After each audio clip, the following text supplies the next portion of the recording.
Hello everyone, and welcome back.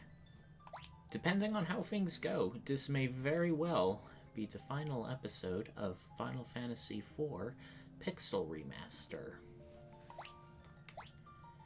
Now, as we leave off, Golbez's evil schemes have unleashed what can only be described as a giant fantasy mecha from the Tower of Babel that is now just rampaging across the lands.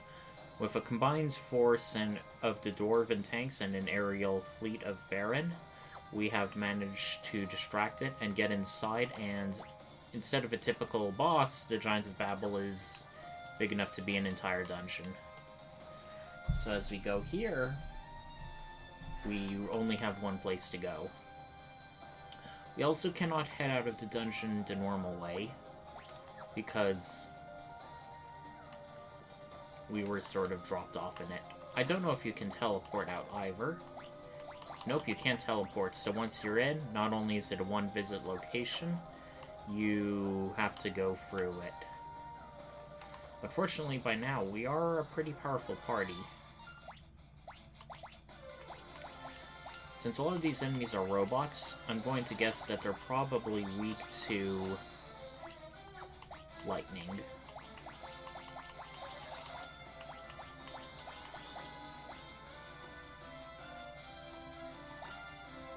Still worth to cast magic.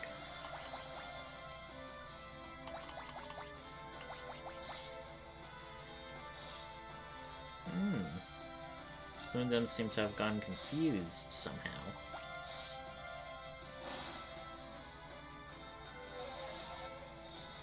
Oops, I did not mean to do that.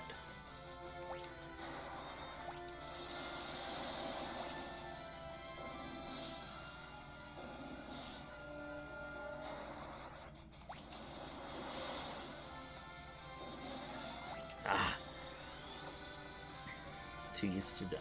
But fortunately, its hit points are very low, so we should take care of it very soon.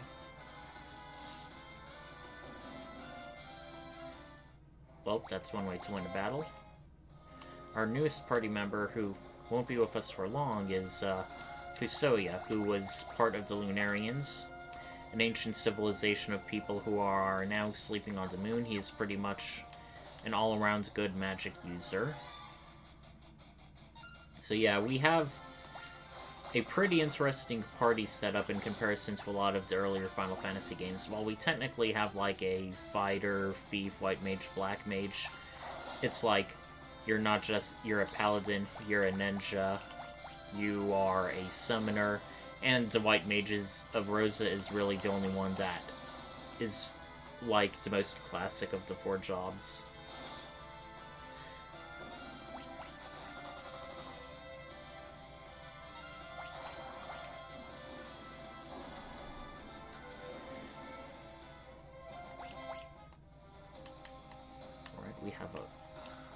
After this, we should have about half of the chests.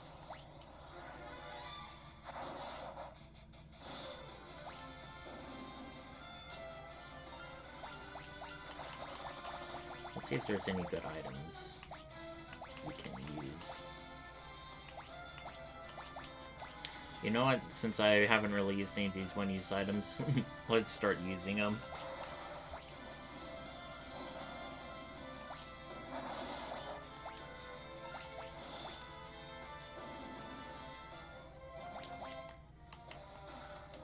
Okay, we have a siren, but we already have like 30 or 50 of those, so not a huge biggie. Oh, one more chest in the upper right. That's a Yoshi arrow.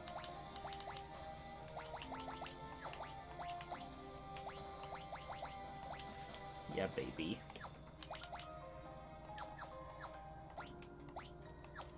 Okay, that's 5 out of 8. Let me make sure to check.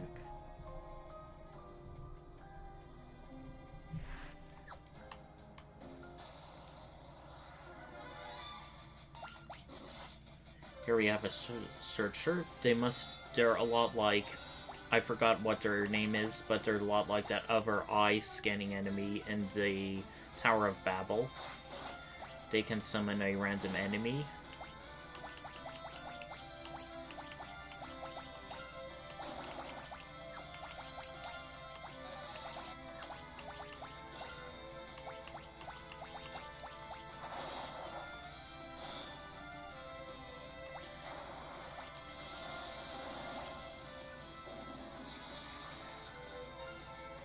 Uh-oh.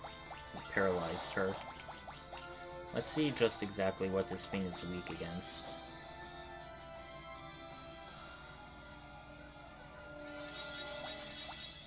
Here we cast Regen, which is Fusoya's unique ability. You gradually recover HP.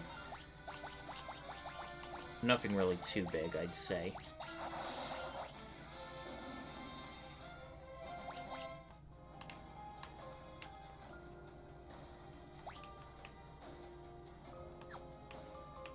Right, straight ahead. We have a Silver Apple, which increases maximum HP by 50. Once again, we are going to give that to Rydia. The others have a lot more HP than her, so has a bit of a diminishing return in that case.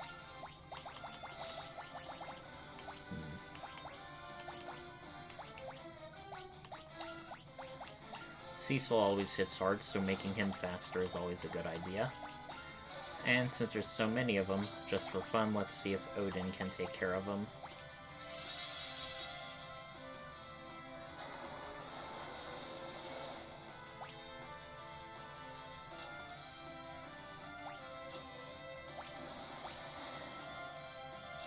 Nope.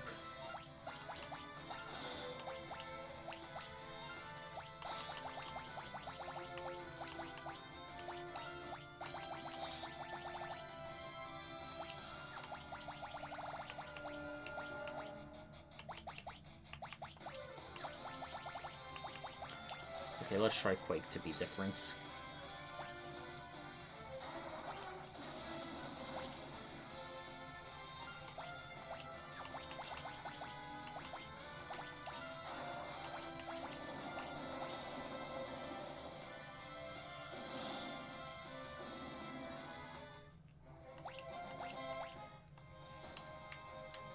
With Fusoya in your party, Rydia learning like new magic isn't going to feel as dramatic, but... Alright, who should we give it to? Well, Rosa, even though their magic points are very similar, Rosa's spells overall aren't as big as, like, the summons and stuff. Uh-oh. Edge is nearly defeated.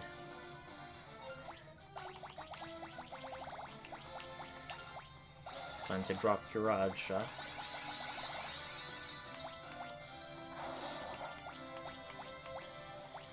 Okay, we have Holy. Let's see what that does.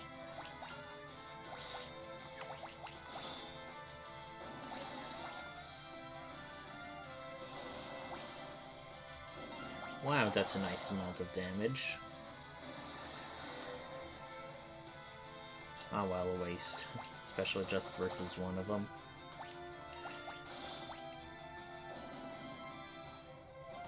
Alright, that should do it. Now we have one more chest.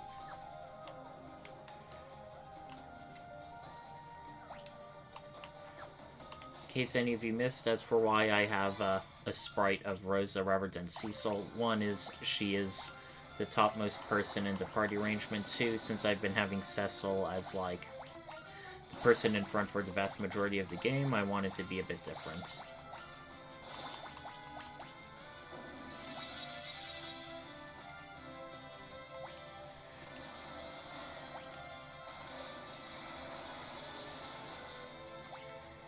Leviathan is still hitting super hard.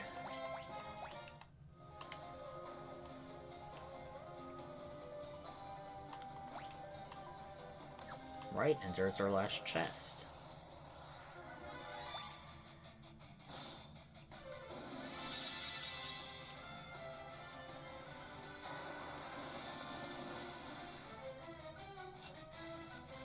Looks like it cannot summon the giant thing unless it can summon different things, unless there's room for it. Ah, it's summoned a Centaurion. Not as powerful, but still.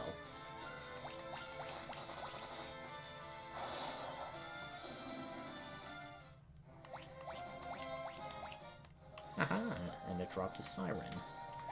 This is going to be a monster in the box encounter. And we're fighting the last arm. Why is it called that, I wonder? No effect. Yeah, I'll save my things for now.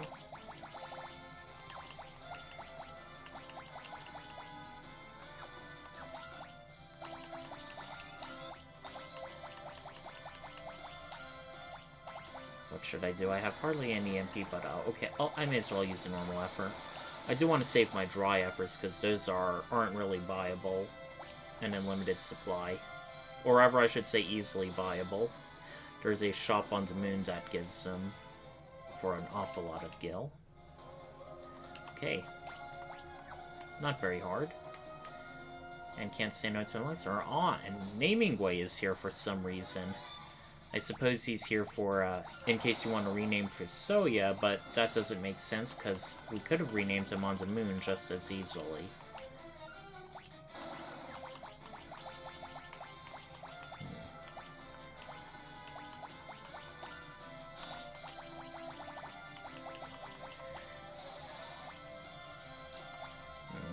These status-affecting spells I would use a lot more often if they were guaranteed to hit. Otherwise, it's always a gamble, and since most enemies drop in like only a few hits at most, it's a lot like Final Fantasy VI. Things are sufficiently easy that you don't really need to mix things up with a lot of status effect and buffing spells most of the time. I do know the advanced version of some games had optional dungeons which really pushed things to the limit. Ah, okay. So not only can we buy shurikens here, we can also buy the various elemental items. However, since we already have a very good black magic use in our party, let's just go in super deep.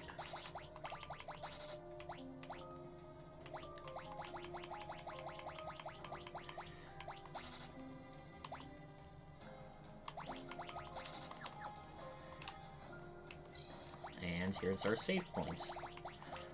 Let's just use one of those cottages we purchased.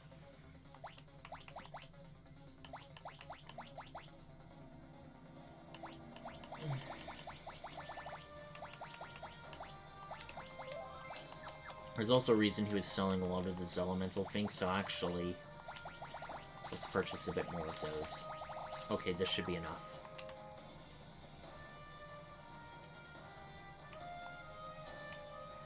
As we now ascend the Stairway of the Giants. Uh-oh.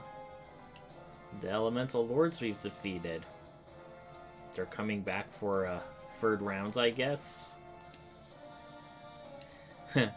Second Life, even though they all had, like, times where they could, like, revive before. They're nice enough to heal us, so I guess that cottage was a waste.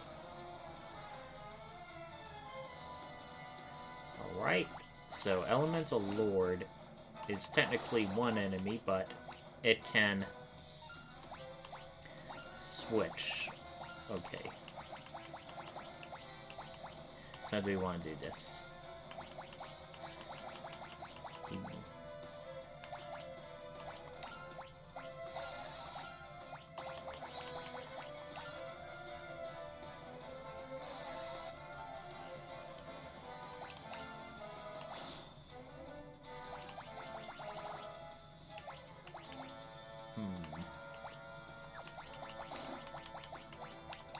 Bahamut's non-elemental, so that should do a lot. I may want to save those shurikens.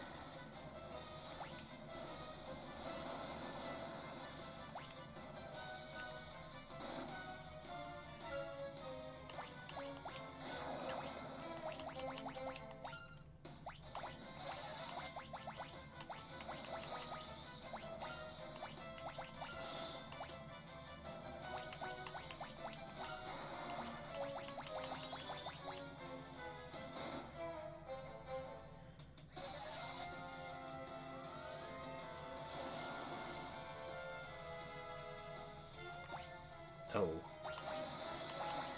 That was bad. Didn't mean to yell him that much. He can...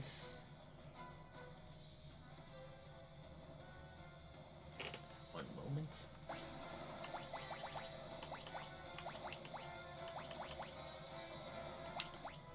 Now he's changing into Cagnazzo, as we remember. He's weak to thunder, so... being made of water, so that's what we're gonna do.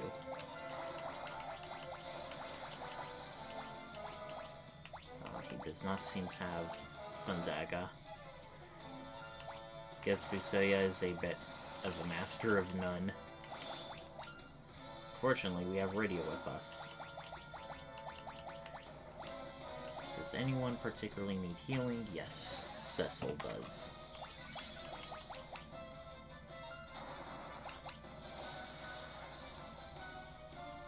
Man, that was a lot of damage.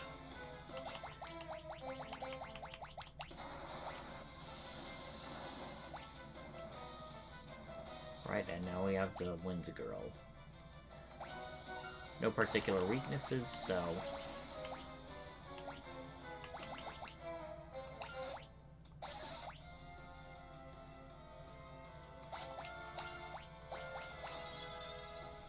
And we don't have Kane to jump on her.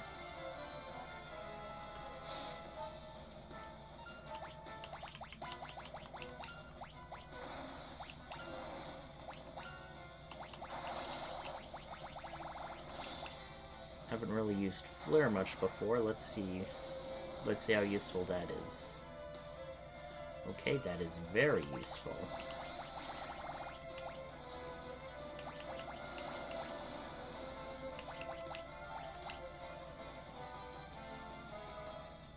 Right, finally, Rubicante. Weak to ice when the cape is open.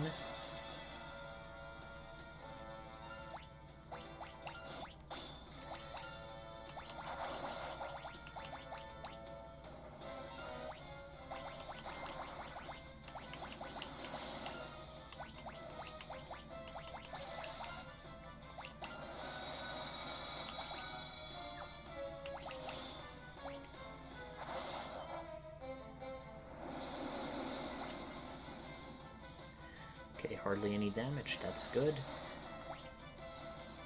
Fusoya once again will need another effort.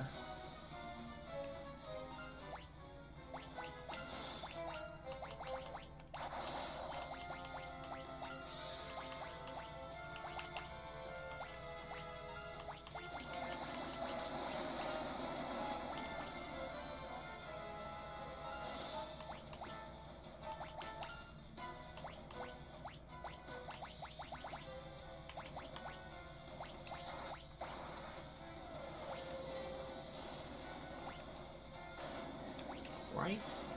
Not too tough.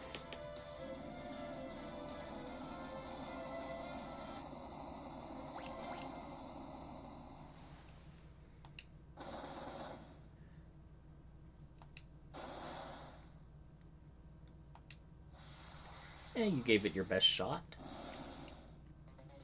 No shame in that.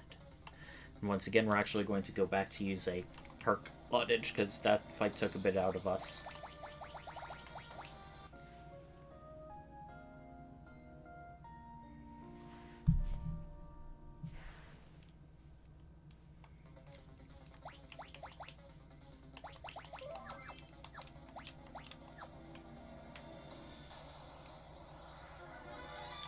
Uh-oh, this will be harder to run from.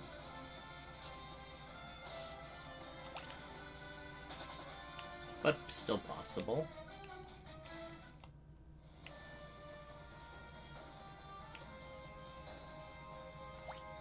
There is one interesting thing I want to bring up. While we are in this stairwell, if we use a siren here...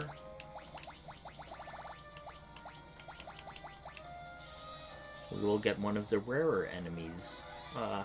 Giant Soldier? No, I feel like I've fought him before. Maybe I'm misremembering.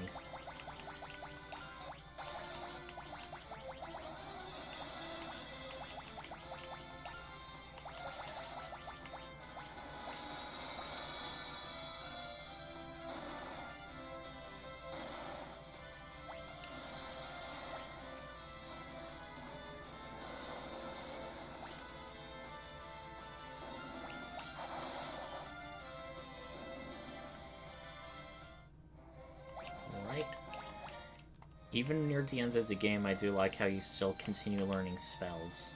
Now, this is... yet again, so soon another boss we're fighting. It is the computer mainframe of the giants.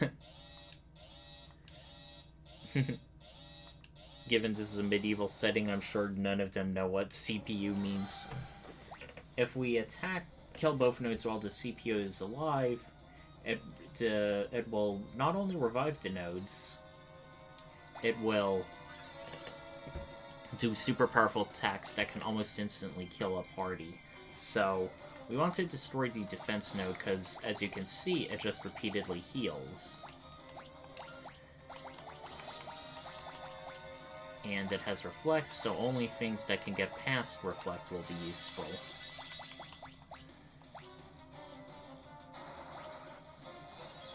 So, as usually, we're going to buff our party.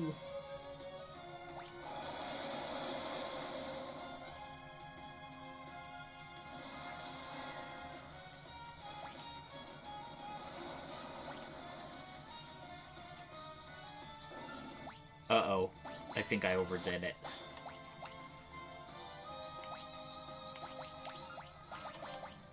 Yep, it would do Globe 199, which will kill everyone. Very much a guaranteed one-hit kill.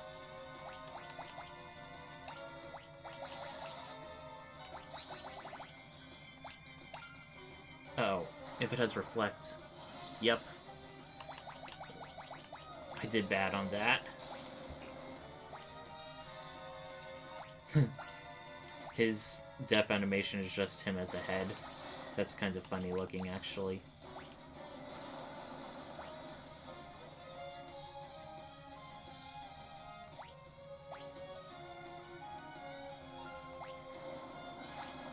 Yep, and I'll keep using Globe 199 until everyone's dead.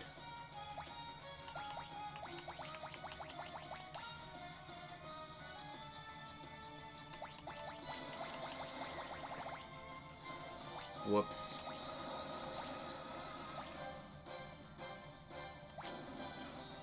Oh well.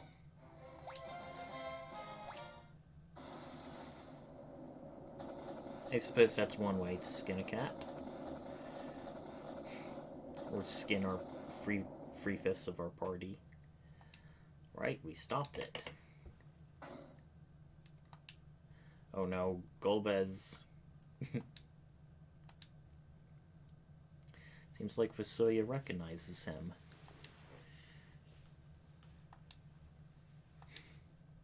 And he just let his old stranger walk right up to him. Golbez must be feeling very, very confident or very, very safe. Then again, the last old man who tried to attack him, died. Tella.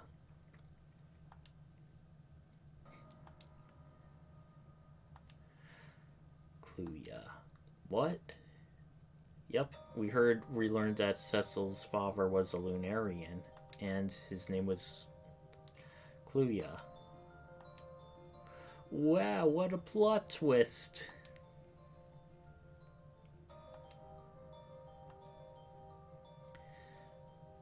He says that it's easier for Zeromus, who's like the evil mastermind behind this, to control the Lunarians, yet when it came to mind controlling the people in Baron, he chose the king, and he chose Cain, but he didn't choose Cecil. Bit of a plot hole, I guess.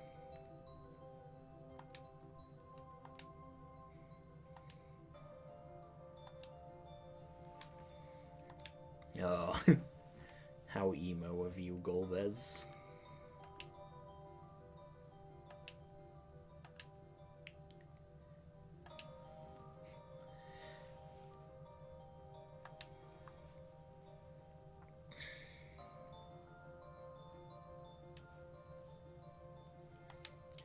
Okay, this is all well and good, but, what about Cain? Is he still under control?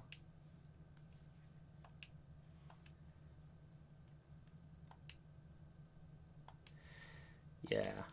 I mean, come on, take it easy on Cecil. This is all a huge thing to drop on him all of a sudden.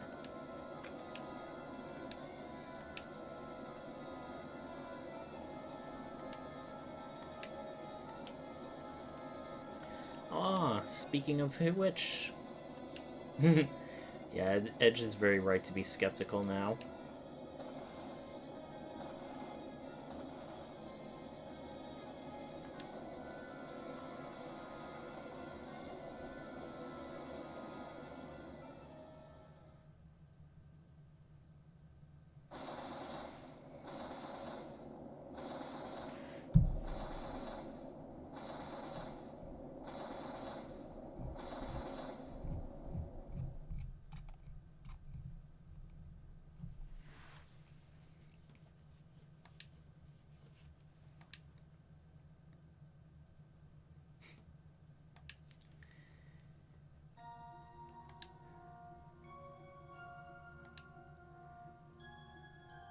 Yep.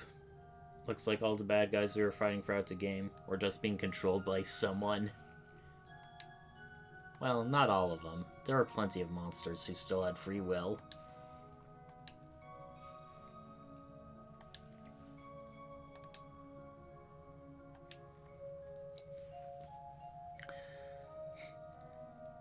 So, Kane, you didn't have any special Lunarian blood, you were just really, really weak-willed. Yeah, Edge is like the only person who's, like,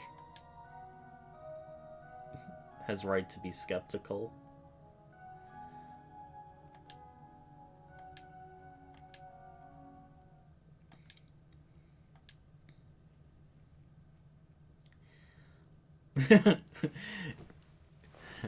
A bit of sexism there, Cecil. Then again, Rydia was, like, in it. Last time he saw was still like a child. She just, I guess, artificially aged fast due to the time lapsing in the Land of Summons. So, on that note, maybe a bit understandable. But Rosa's definitely a grown woman. She knows how to fight. I like how he says that too. But then again, you can also say, oh, it's because he loves her and doesn't want her to get hurt.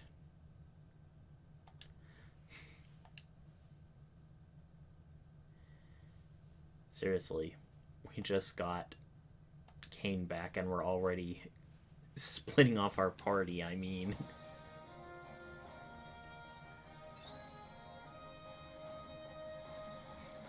This is a bit of a lengthy cutscene, I gotta say.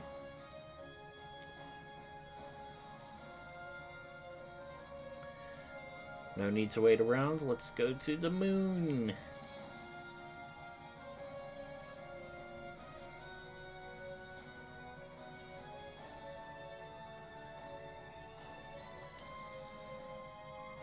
Just as we're about to leave...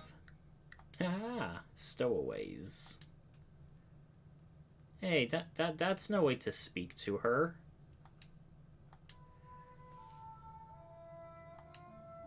Aw. Edge.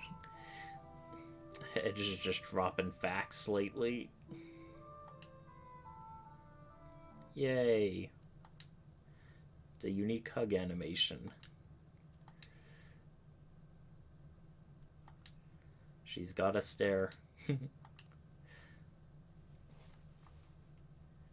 Alright, and now we have our final party for real. Kind of interesting how it all comes really around. 4 out of 5 party members save Edge were some of the earliest party members we ever got or interacted with. Rosa we interacted with at the beginning of the game. Rydia was our first person after... I mean, Kane and Rydia were our first 2 party members. Edge is really of a latecomer. No, hold on. And once again, let's reorder the party. We have a bit of a conundrum. Hold on. There we go. Magic users in the back row. And now we have Gungnir, a legendary spear forged by the gods. Nice.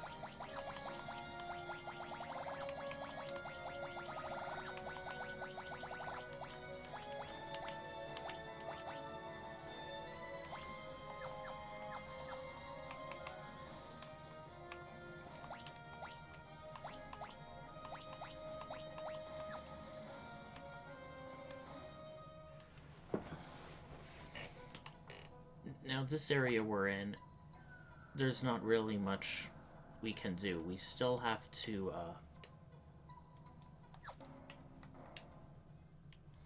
go to the Lunar Palace.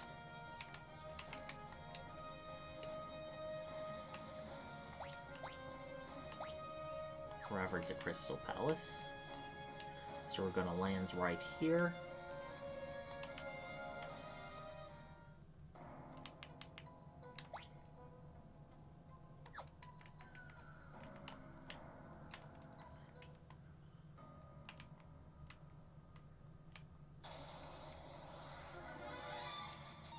Came back in our party.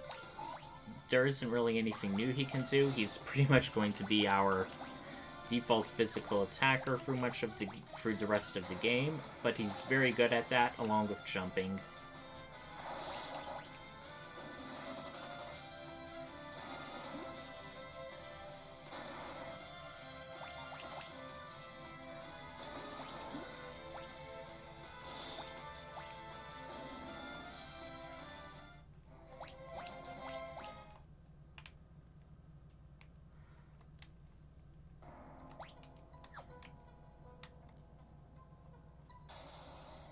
One thing I wanted to say is with how fast we can level up in this game. The various Final Fantasy Pixel remasters had an achievement if you hit a certain level point, which was usually only gotten by the end of the game, plus a bit of grinding. In most cases, it was...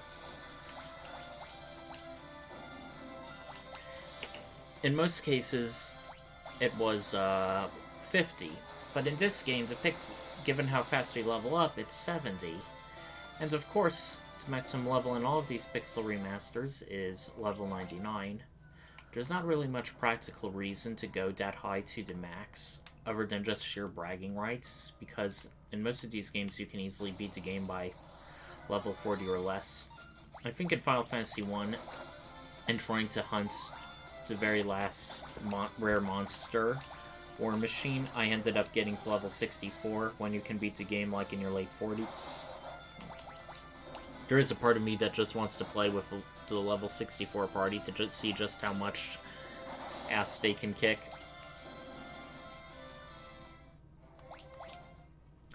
Final Fantasy II, it doesn't really have levels, so you can't really do an accurate gauge on that.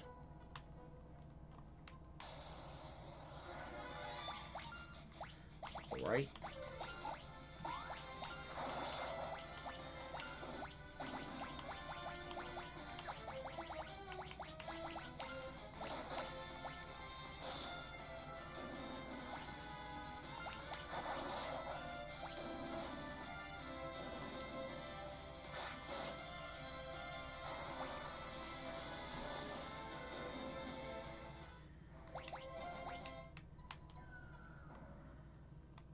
And if you may remember from last stream,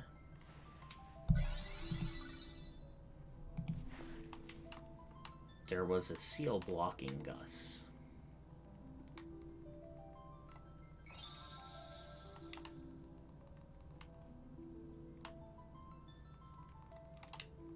That throne was what Fusuya was sitting on when we first encountered him. And here are...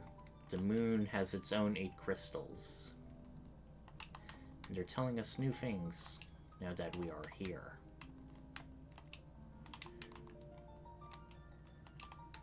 Well, not all. Some of them said similar things like we are crystals of the moon.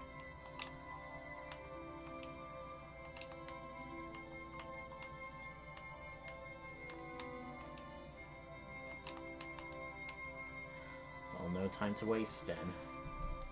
Welcome to the final dungeon, the Lunar Subterrane.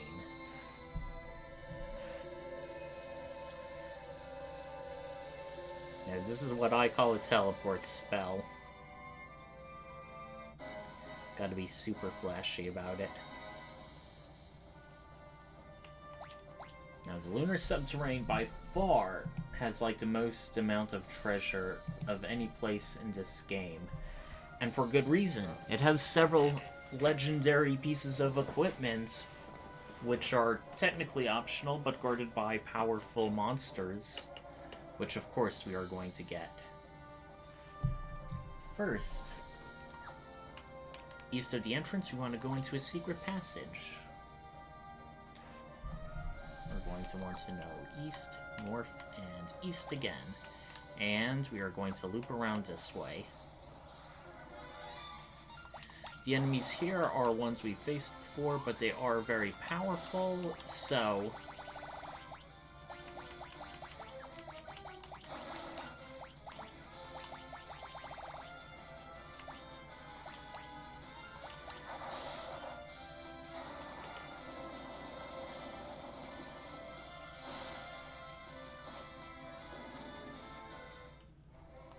Alright. Rosa learned Holy, the ultimate white magic spell. Now she can do some real good damage in battle.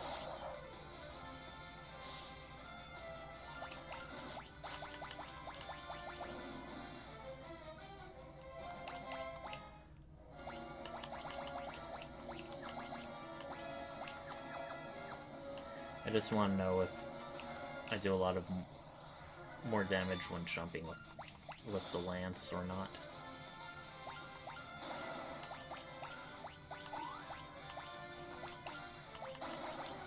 It would be something I feel like I should know by now, but it's just... I really played close attention, plus Kane hasn't always consistently been in our party.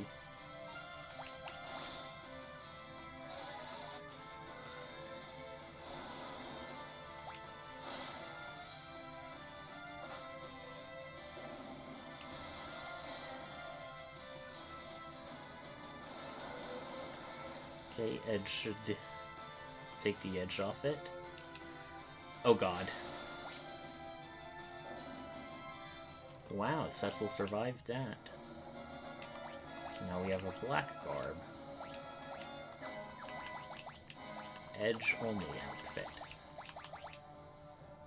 Man, talk about some major increases. His evasion practically doubles.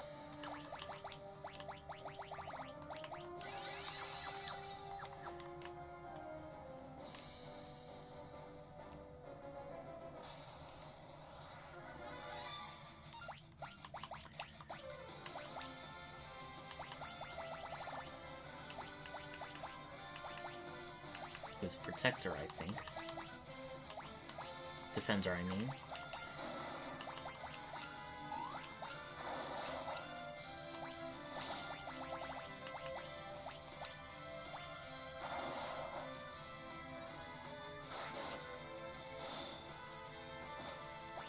Okay, he does more damage with the lance, because even though it had increased attack power, the damage of the lance, I think, did like 3,300.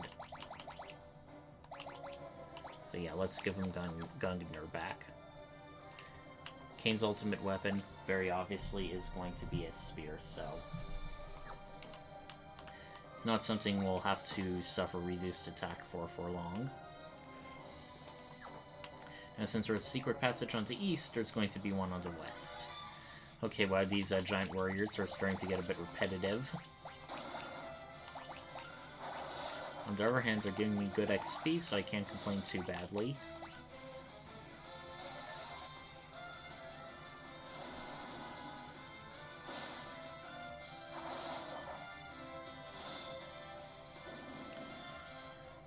Alright, we finished the battle with Kane still in the air.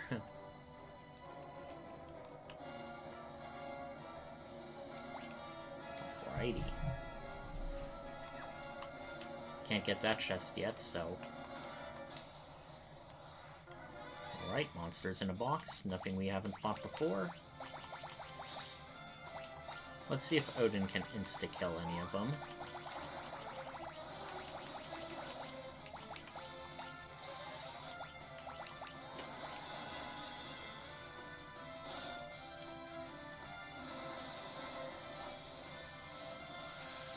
Yeah, baby. Even though we missed a few, it was still so satisfying.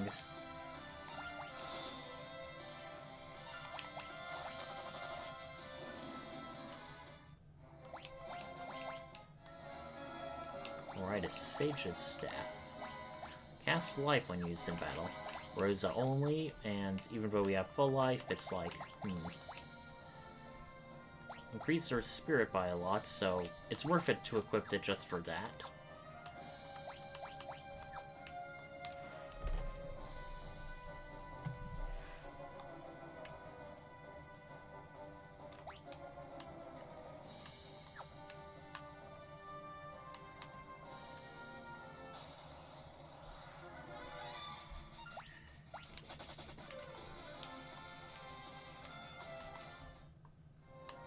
There's only one way to go, no secret passages here yet. And here's one of the first legendary weapons. Before we do that, we are going to want to prepare ourselves first.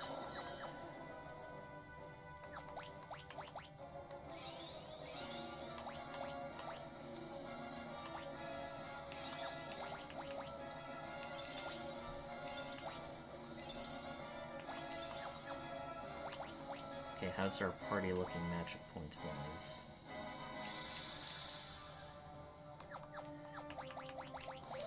And quick save. To the Seeker of Displayed, I bring death. How ominous. We're fighting a white dragon. It absorbs the three major elements, so we're not going to be doing any of that now. You may notice it hit for an awful lot of damage, so we're going to protect our party.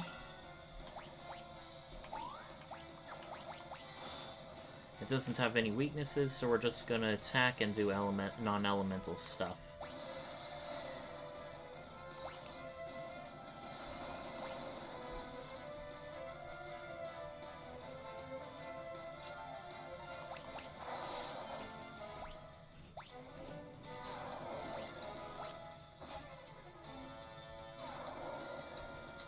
Can slow party members down, so we are going to want to haste up who we can.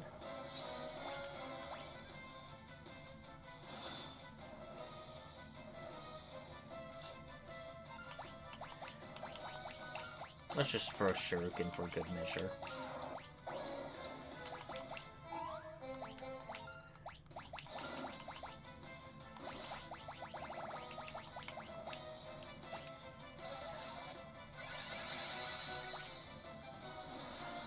Everyone's doing well so far.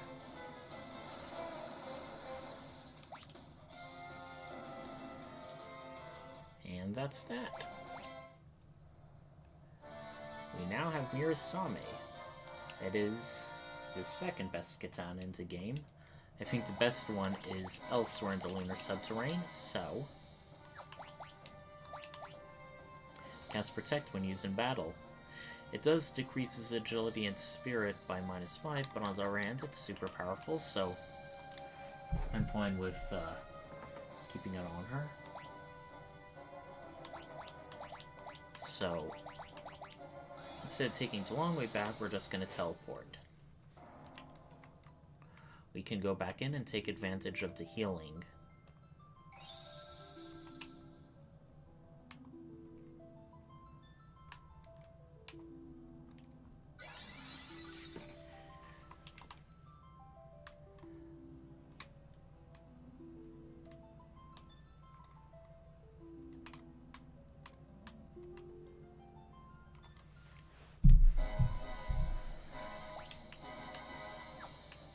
Right, we're going to take the non-secret stairs down now.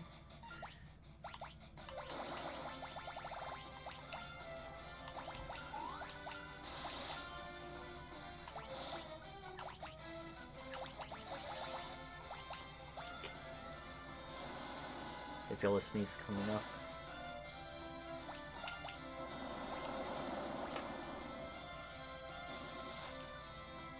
That flamethrower was impressive. I think that was the first time I've seen that specific kinds of attack. Well, it was impressive graphics-wise, but as actual damage goes, not so much.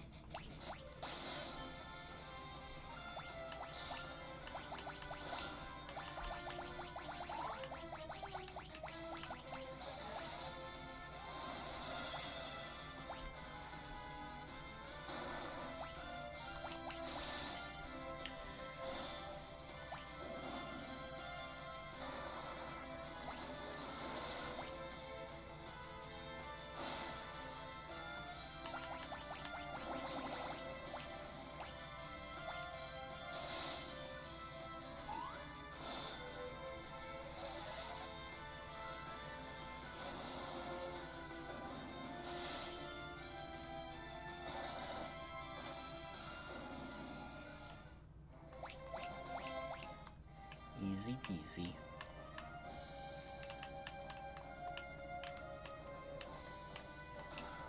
Alright, Flame Whip. Radia-only weapon? Let's see how good it is for her. It decreases her intellect and spirit, so, no, we're not gonna be putting that on her.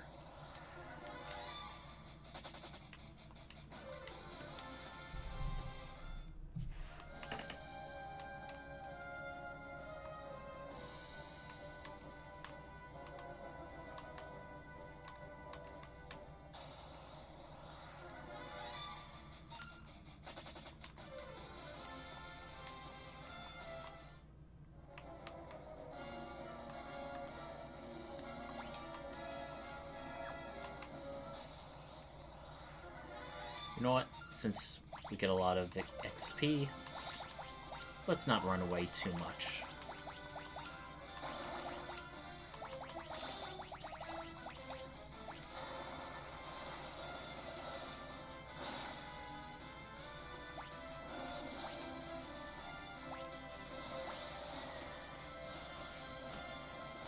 Radiant and Edge are getting a bit low. I should take watch of them on a...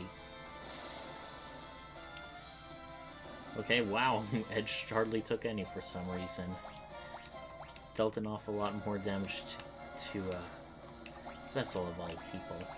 Dragon, resistant to dragon attacks, firelights, and lightning. Who needs it more? Oh, Kain has far better defense, so... we're gonna give it to Cecil.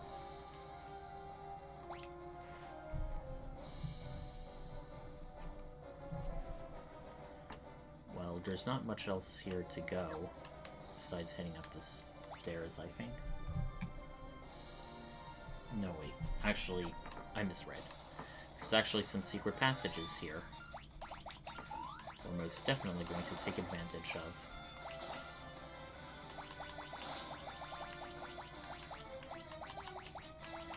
There it is.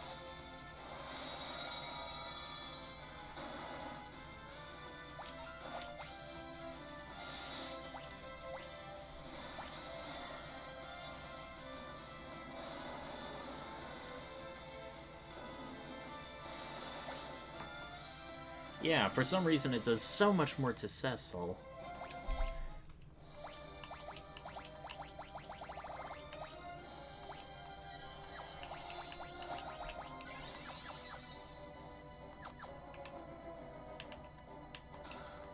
Alright, a Dragon Helm. Resistant to fire, ice, and lightning as well. Alright, we're starting to achieve defensive parity.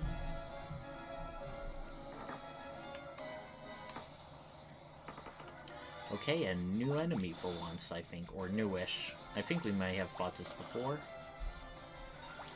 A Bone Dragon. Man, is it sturdy.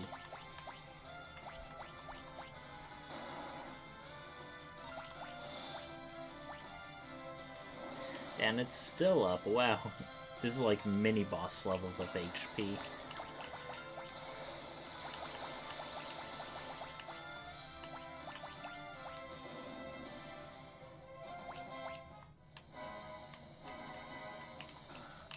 Right, Dragon Mail and Dragon Gloves.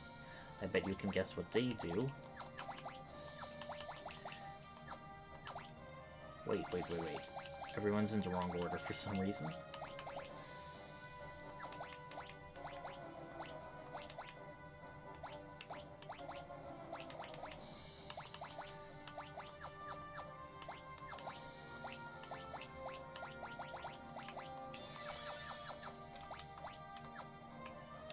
We still only have a fraction of treasure. In other dungeons, we'd already be more than halfway, but not this one. Since it has so much HP, let's see its weaknesses. Alright, fire. Useful.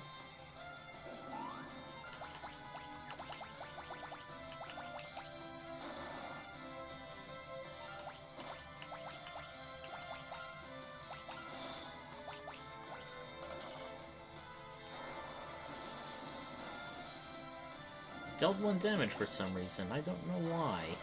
That is weird.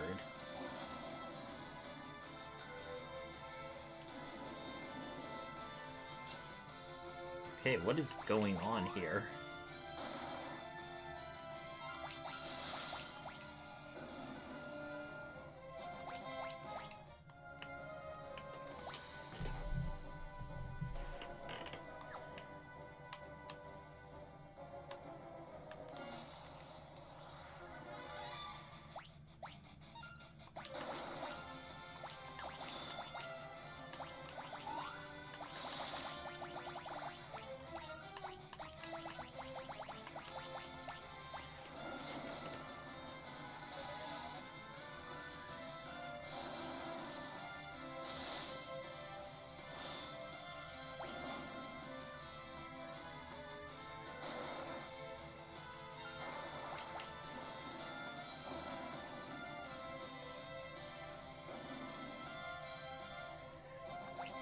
Right, Radio learned Flare.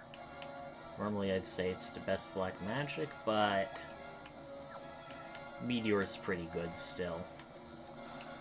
Artemis Arrow.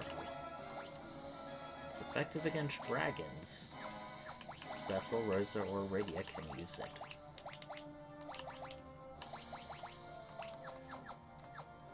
That attack bonus may not be that much given Rydia isn't really a primary physical attacker, but hey.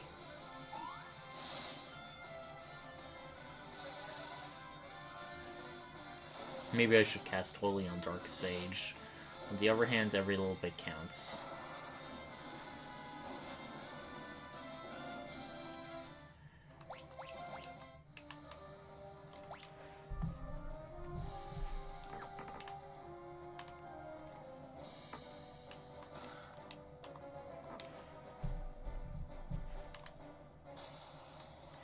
Now, this is like a multi-level cave, so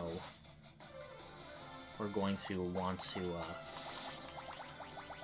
start proceeding down various levels, but there's a bunch of optional side passages, like with the treasure we just saw.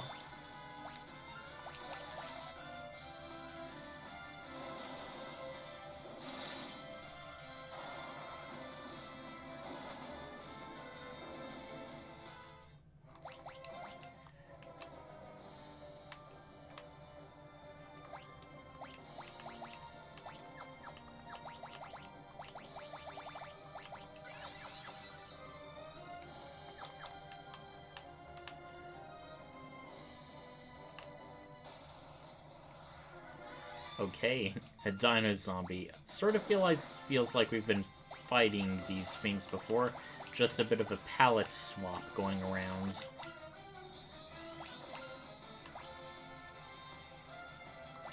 Surprisingly, it's vulnerable to fire, even though it looks like it is on fire.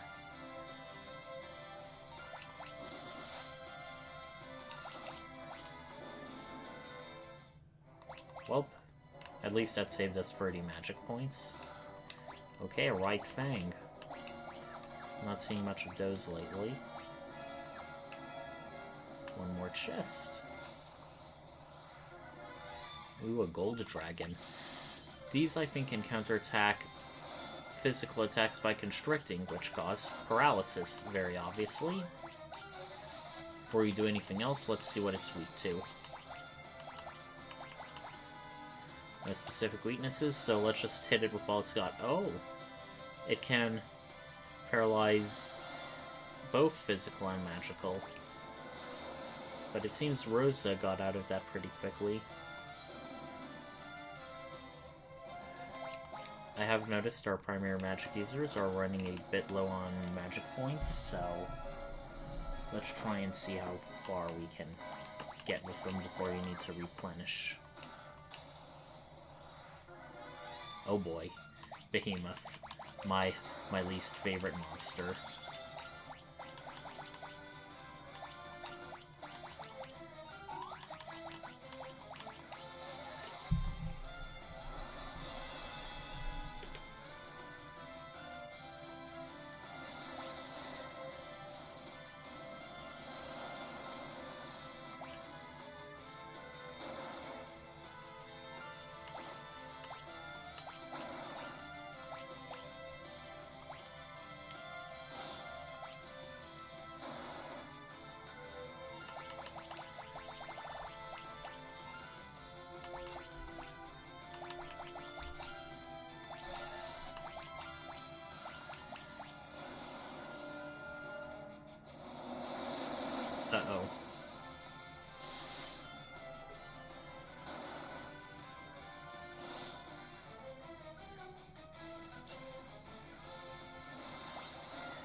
Ooh, thank goodness. Okay, we got a Stardust Rod. Casts Comet when used in battle. It does increase our intellect by 15, so let's see if it's worth getting rid. You know what? That's going to increase her things overall. Where is it? There it is.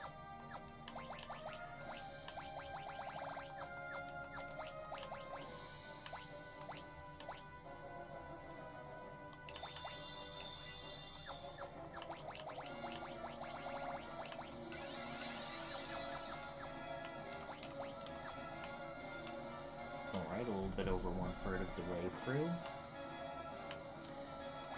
Ooh, this might look like, oh, you can try and step across, but no, you cannot. Alright, to avoid any unneeded constrictions, we're going to try and one-shot them both with Bahamut.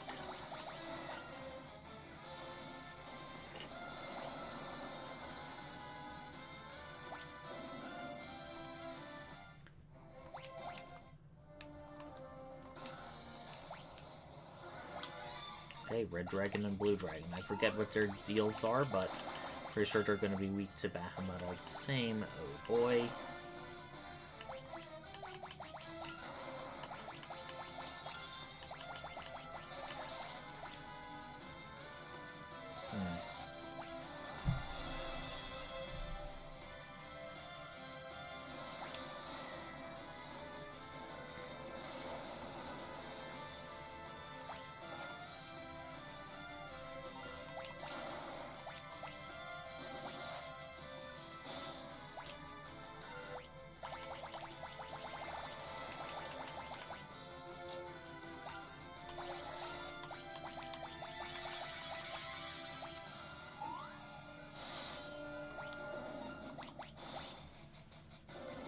Okay, that saved us a Bahamut. And a bunch of people leveled. Crystal Shield. Resistant to undead attacks. Is it better than the Dragon Shield? On the other hand...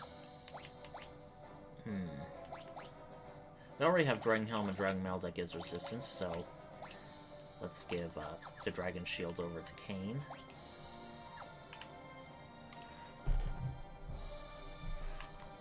Again, another secret passage. Protect Ring. Anyone can equip it. Resistant to fire, ice, and lightning, so we're gonna give it to... Who should we give it to? Let's give it to her.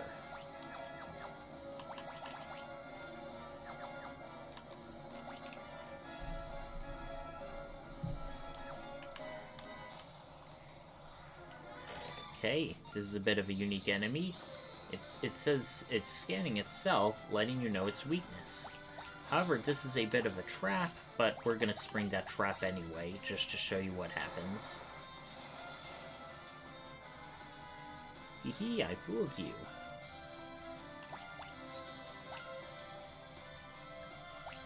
Cast Haste. So it starts to buff itself.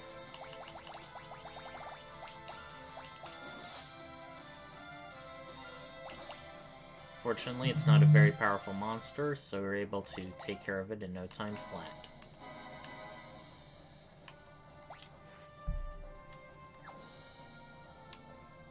Gonna want to exit through the bottom door, because this, once again, is another optional monster chest. And once again, a behemoth.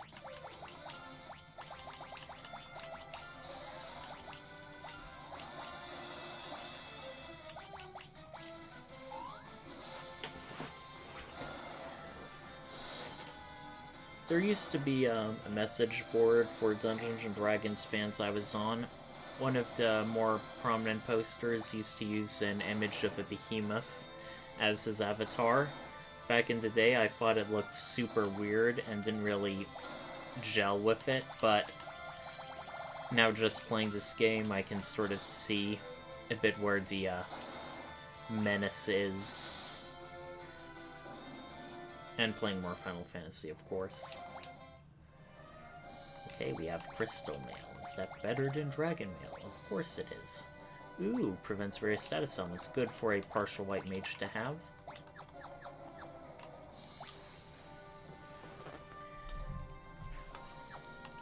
We have 500,000 gil just over a bit.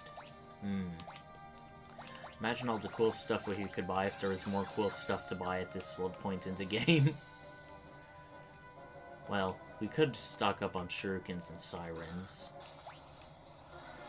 Okay, 2 red dragons. Good thing we have some anti-dragon magic with us now. Oh boy.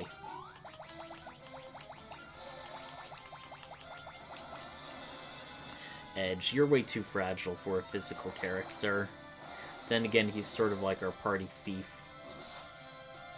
It does look amusing, like how some of the characters are supposed to raise their finger, but when Edge does it, it looks like he's flipping off to monsters.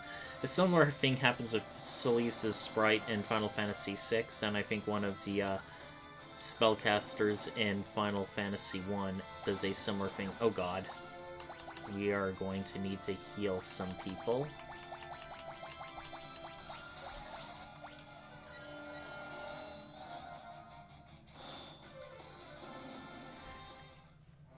Experience for everyone. Okay. We have crystal gloves. And we have our first level 60 party member. Kinda feels weird that the main protagonist isn't the highest level one in our party, but hey, I ain't counting. A white robe. Made for those who use white magic. It's going to be either Cecil or Rosa, but at this point in the game, you wouldn't put it on Cecil. Besides, he doesn't really... Once he was a paladin, every white magic spell he had, he already knew. It's really only in the 3D remakes that they start giving you more Cecil, more things he can learn as he levels up for that kind of magic, but it's not much. It's stuff like Full Life, Kiraga, and Holy, I think. Unless I'm mistaken. So nothing huge lost.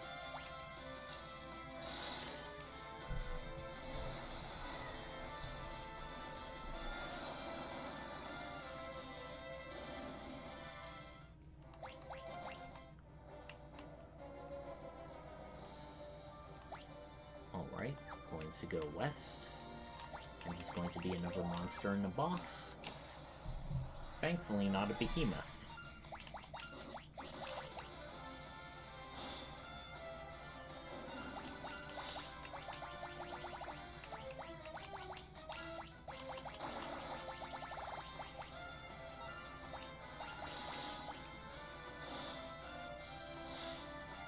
Okay, wow, that was quick. Hardly worthy of a monster in the box enemy.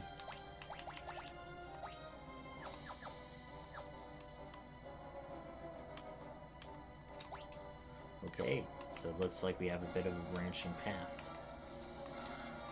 We have a red fang in here, but there is one other interesting thing about this room.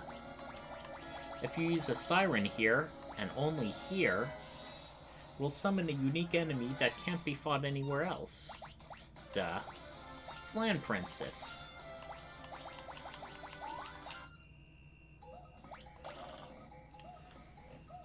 Ah, and it's using the chocobo music of all things. They have dances that can turn the party berserk, which can be a bit debilitating if we have it on someone like Rosa, who isn't exactly renowned for their physical attack.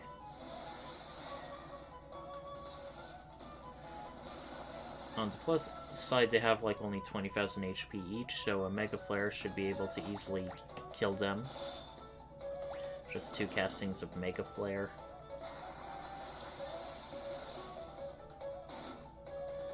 They're also not very strong, so it's not like...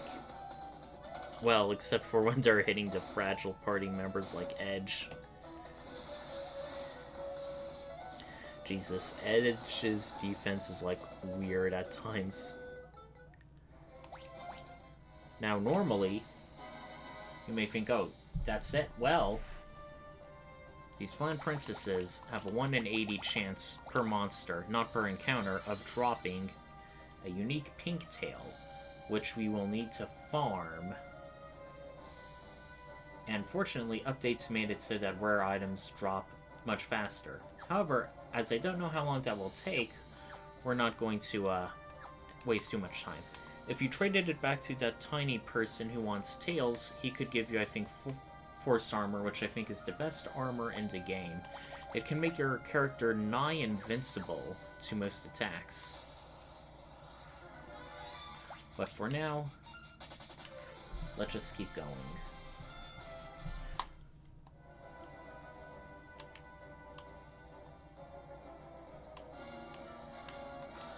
Okay, another Artemis Arrow, we already have those. And a Fuma Shuriken.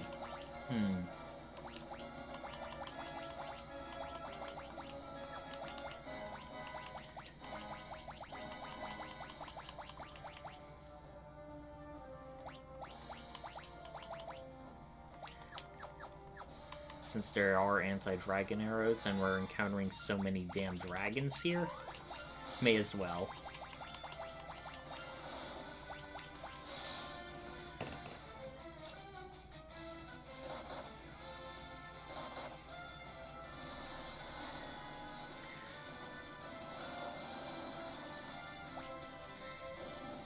Nice.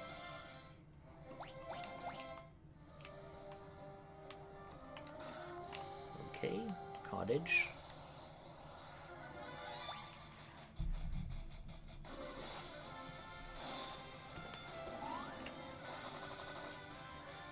Okay, that's a decent amount of damage from Rosa. And a very good amount from Rydia.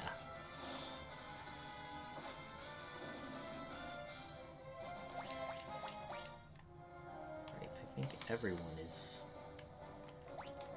at least 60 level, except for Rosa. Oh wait, no, wait. Only 2. Oh wait. I forgot something. Oh, here's a new enemy. Araman. I forget what his deal is exactly.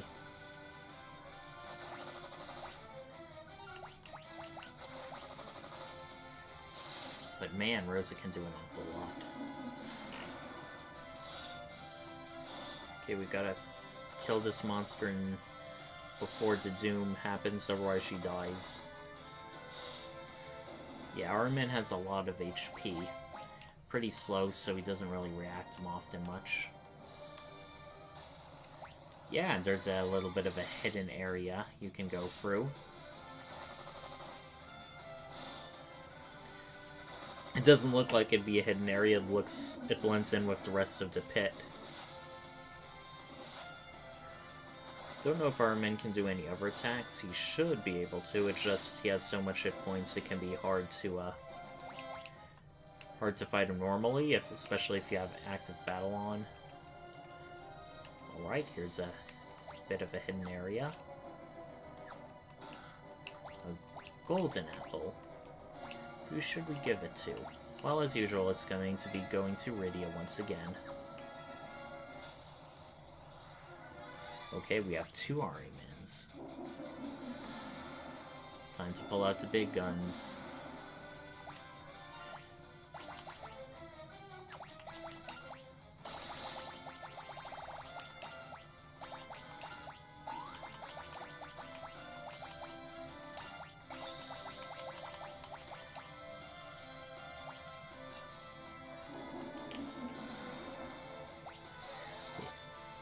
Yeah, it seems like they just cast nothing but Doom. I don't think they really have truly offensive measures.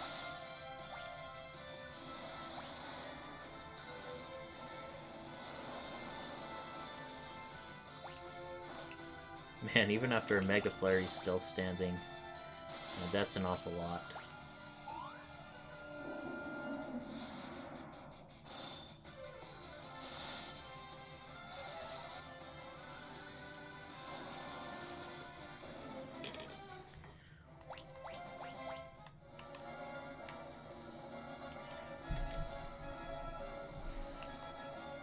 Now we see these steps that we couldn't access before. Where do they go?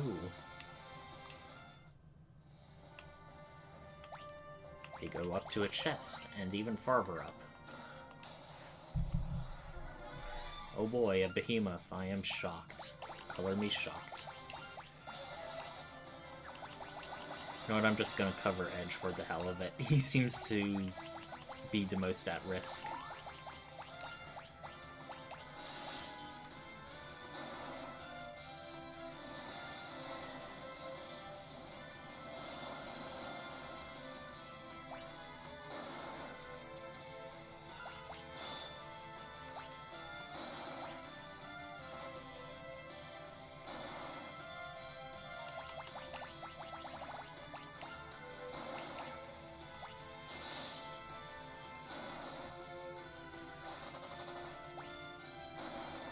That wasn't very smart.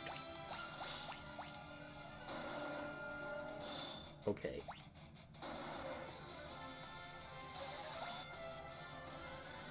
We should definitely heal Cecil first chance we get, which will be after this battle. Another Protect Ring. Let's give it to, once again, our other squishy spellcaster.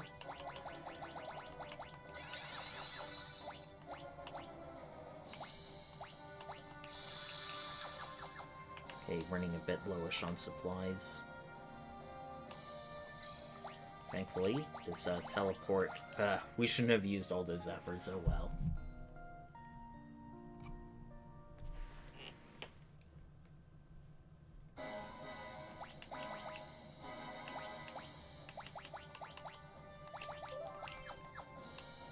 Okay, we now have over 1 million gil. Wow. And once again, here's another legendary weapon. Who's it going to be? Those damned by Zeromus shall never bear this sword. Dark Bahamut! Well, I can guess exactly what it has in mind.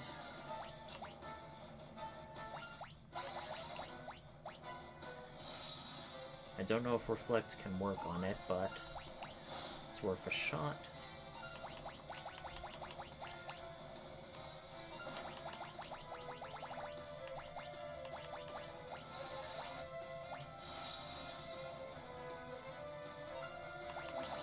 Do we have any lunar curtains? Yes, we do.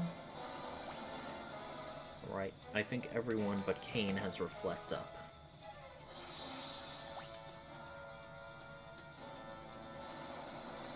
Okay, Cecil and Kane can probably tank it.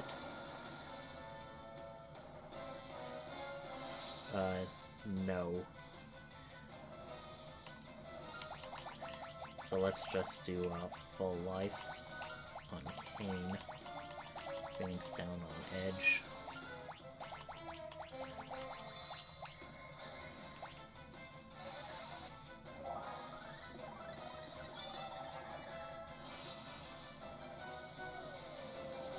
Grr. Just made me waste a full life.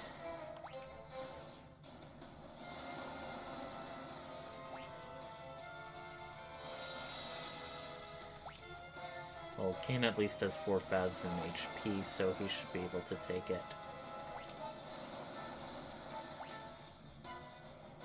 Just barely. Oh no. Our white mage. Oh, thank goodness.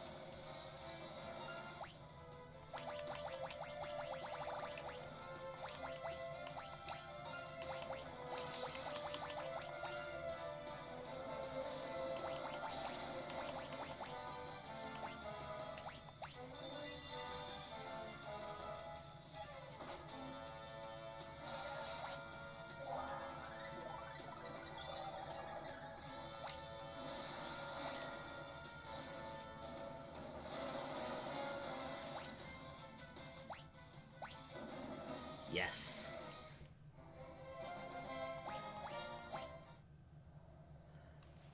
Everyone survived somehow. Alright, we have Ragnarok, baby.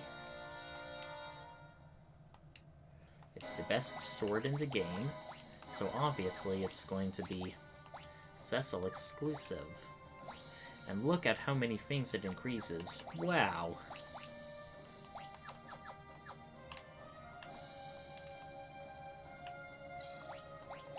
That's definitely worth a cottage.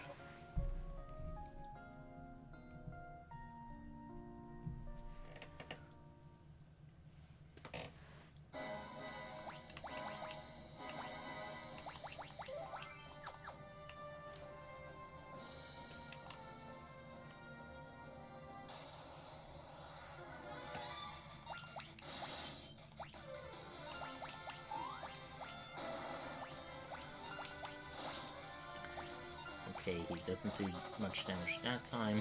Even Rosa did more than him. A bit embarrassing.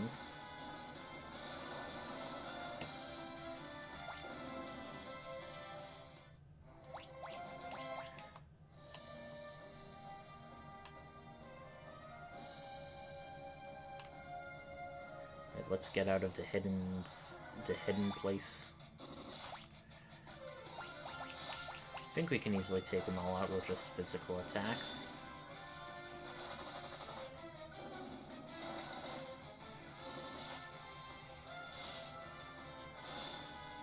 Yes, we can.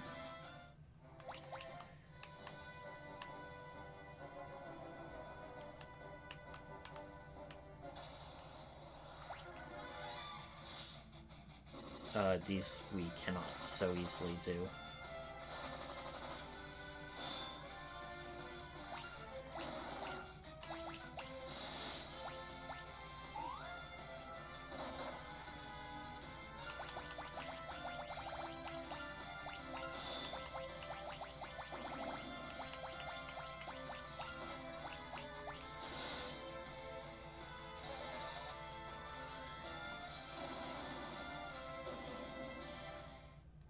Damn, that was a lot of damage.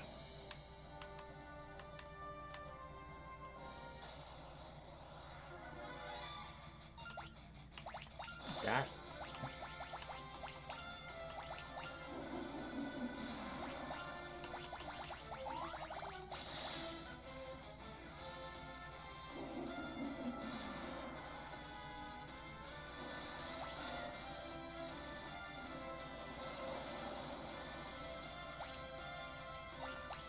Yeah, this is one of the few times, like, it almost never feels like a waste to cast Bahamut against these guys. Even if the Doom counter is really super slow.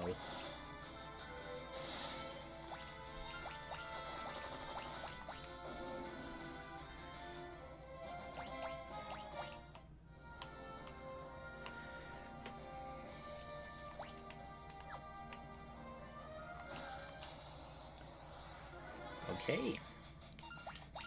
Nothing too bad.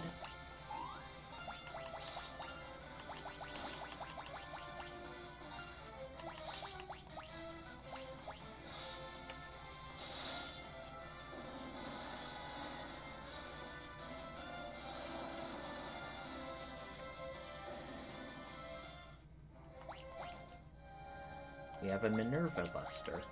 In Final Fantasy VI, this is also sort of like an endgame level equipment. Paralysis resistant clothing gives a bunch of bonuses, but it decreases intellect and spirit by a bit. So it's really worth it. I mean,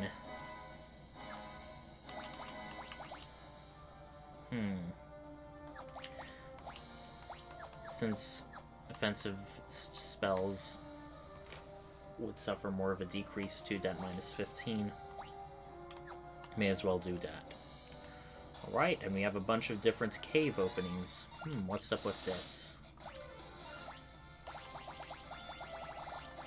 What is up indeed?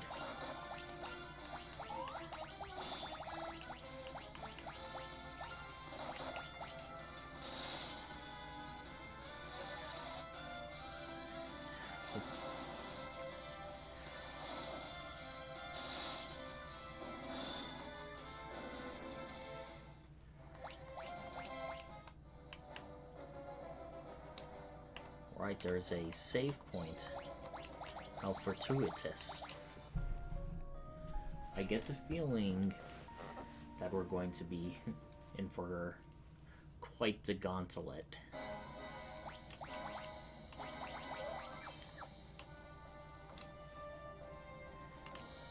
Because in the absolute next room, there's another legendary weapon, another boss fight.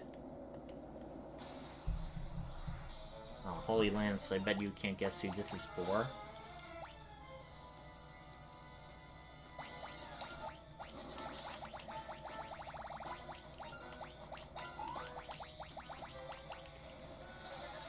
Plague is, if I recall, weak to Holy, so that's what we're going to be spamming him with. Otherwise, it's pretty much all of our strongest attacks. Wow, he just used Doom on everyone but Kane.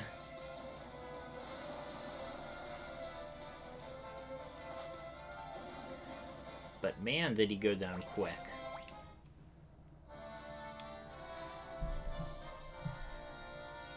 We have the best lance in the game, and only one more sealed weapon to go. Cast Holy when used in battle. Well, it'll be much more useful as a physical thing for Kane, rather than something for him to cast. We already have Rosa for that.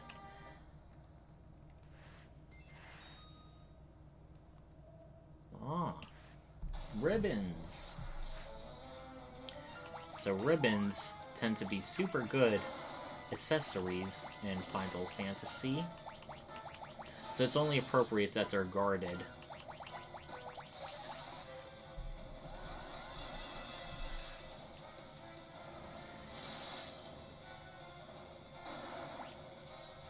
Oh man, they're this is a bit underwhelming. They're just hitting for 1 damage each.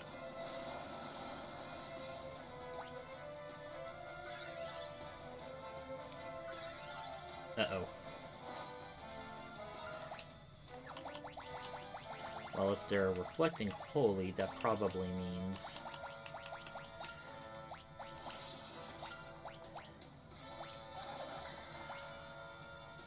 Ouch.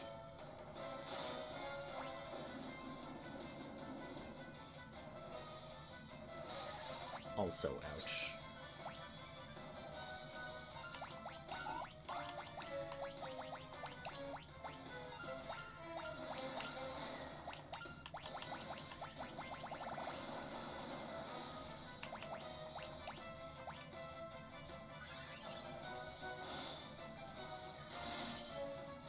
And it's dead.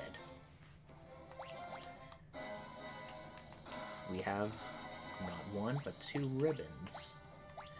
Resistant to magic attacks and prevents various status elements. Anyone can equip it. Since we already have, I think, an armor for Cecil that guards against various status elements, why don't we give it to some others? Our mages. Alright, we have only 5 more chests left. And since there's only one way to go, let's save and rest again.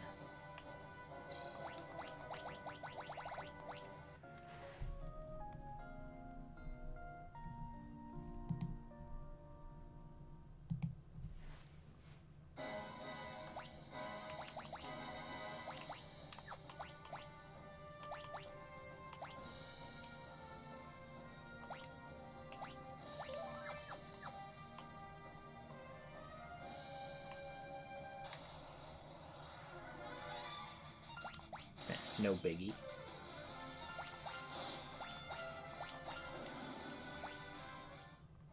Yeah, against creatures that are weak to Holy. Just creatures in general. Cecil's just doing such massive damage with his attacks.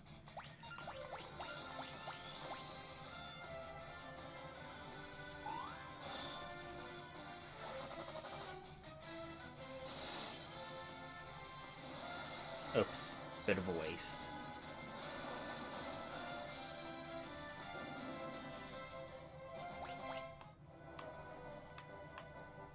Alright, as we go, we transition to a new place. Very cavernous. Ooh, we're getting close to decor. Oh, and the random encounter music is different here. It's almost always going to be boss battle music, even if the enemies aren't always boss-worthy, let's say.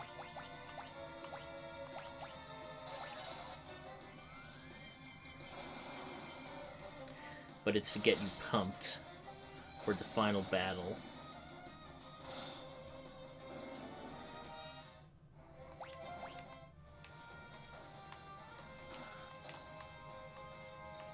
Right, a Fuma Shuriken, and the final ultimate weapon. Looks to be another katana, so I bet you can't guess who it's for this time.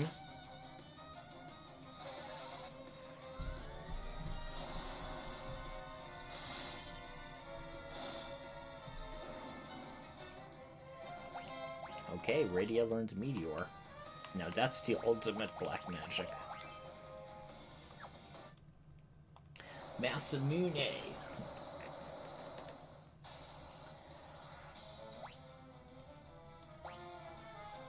So, against this creature, Akapogo, we are going to want to heal mostly with her. Because just look at that damage. We're already in critical for 2 of our party members.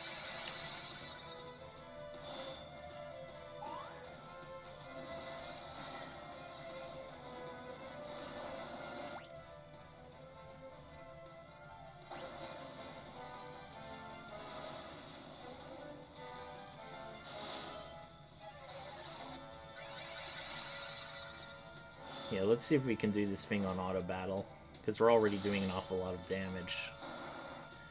Huh.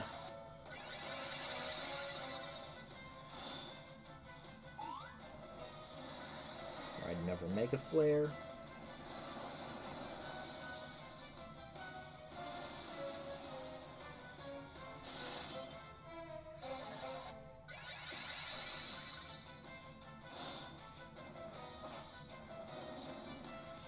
Alright, that was relatively quick for a boss. We have Masamune now.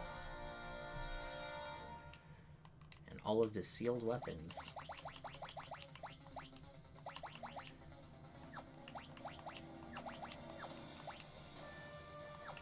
Right, Masamune and Murusen.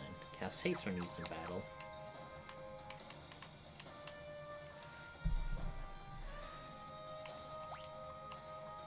Okay, 2 more chests.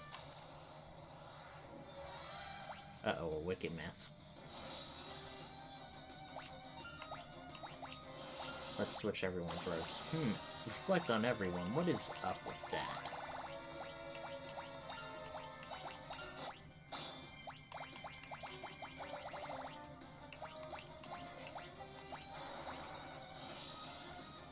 Well, since he's reflecting himself, we'll just bounce our spells off ourselves to him.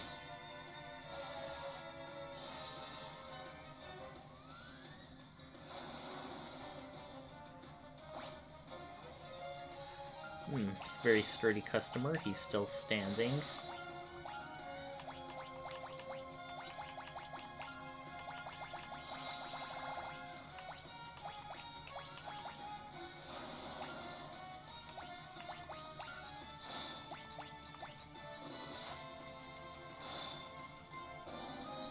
But not anymore.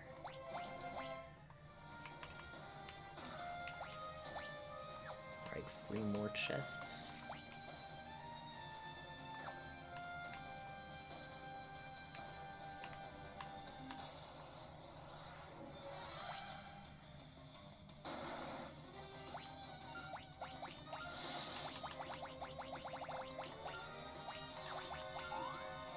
Actually, maybe want to cool it onto magic spells, because we are going to have some tough opposition later.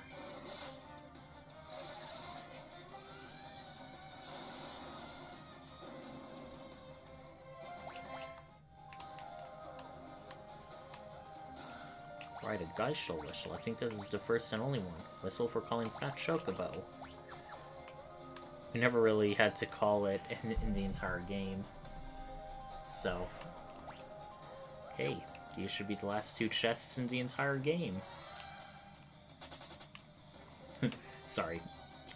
behemoths, I can easily take them, but they take a while to defeat, so, you know. Okay. Of course we're ambushed.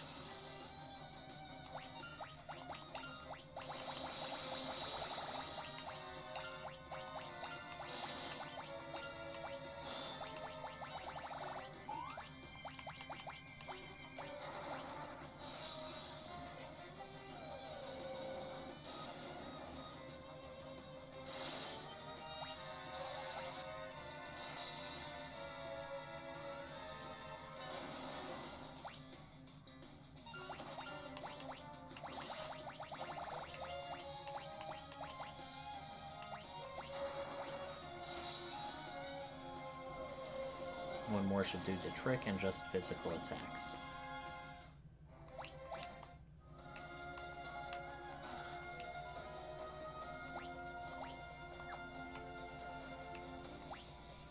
Alright. That should be all of the chests. Weird. Game still says I'm missing 2 somewhere. Oh god. Don't tell me I missed the chest I needed to get once again for this playthrough. That's gonna be a bit embarrassing. Oh! Sorry, the achievement just took a while to pop up. Weird. Don't know what's up with that.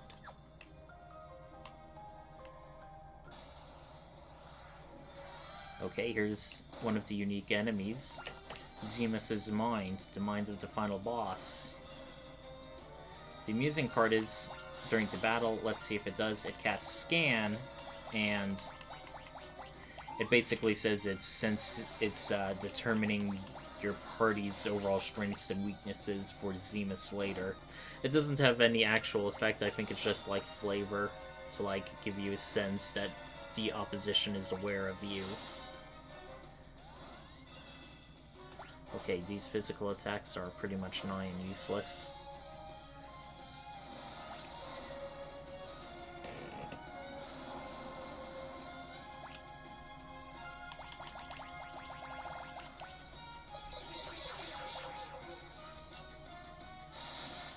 Dang, the ribbon users.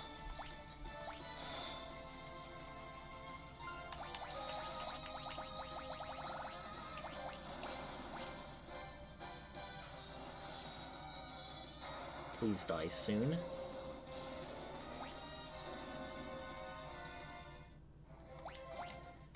Thank goodness. Okay.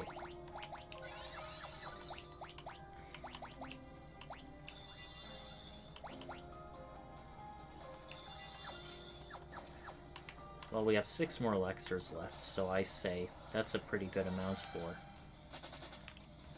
the final battle.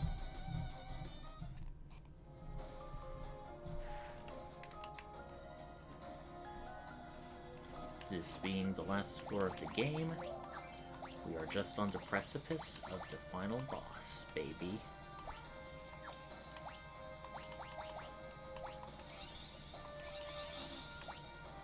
So let's make sure everyone is fully healed and rested. Here they are. Okay, we're fighting Zeromus. Once again, this is an automatic battle, and the only battle where we see Golbez fighting on the side of the good guys.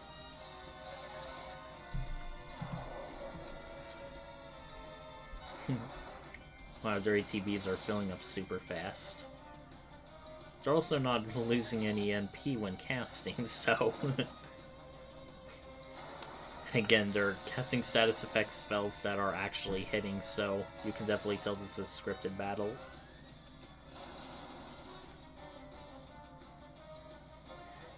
Now cast Meteor, I am ready. Okay, double Meteor. Nice. Didn't really much do more than what a normal Meteor would do, I figure.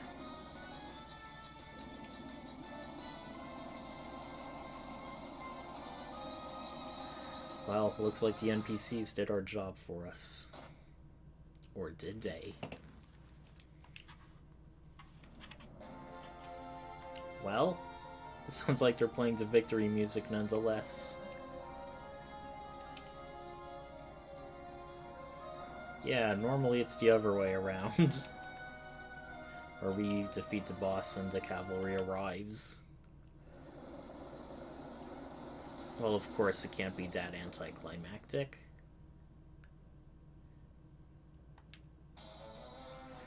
Not just normal Zeromus, it is Zeromus, the true final boss of the game.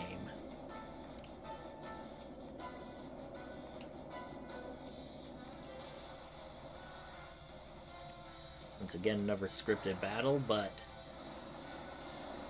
will their powers be enough this time? Nope.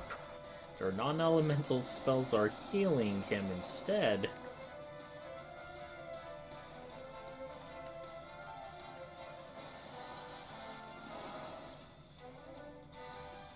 Chose the dark path.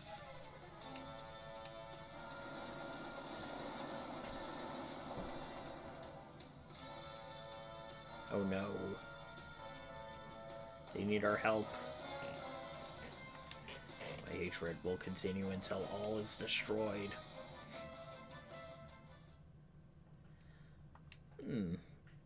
Starting to get some Earthbound vibes here. Yep, all our friends are going to start praying for us. And before you ask, no. Using the pray option with Rosa isn't going to do anything special. This is just a real final boss. Or a real battle.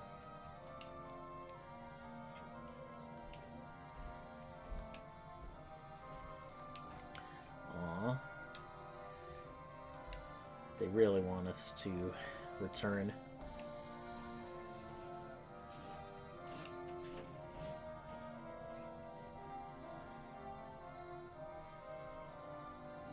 Cecil is getting right up.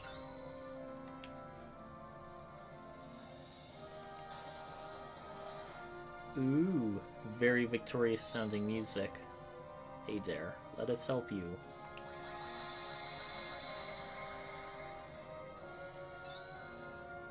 Still not enough. Ah, there's Tella. He's with us in spirit. Well, that's 2 out of 5 party members.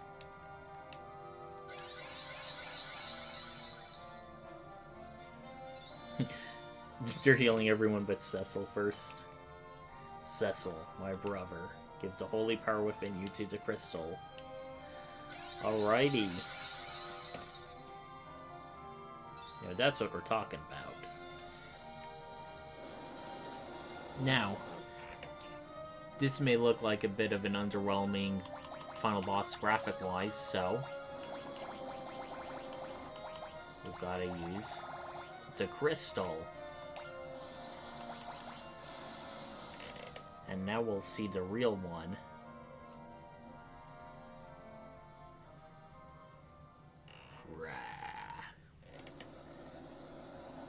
Now that's creepy. So now it's time to throw all our best stuff at it.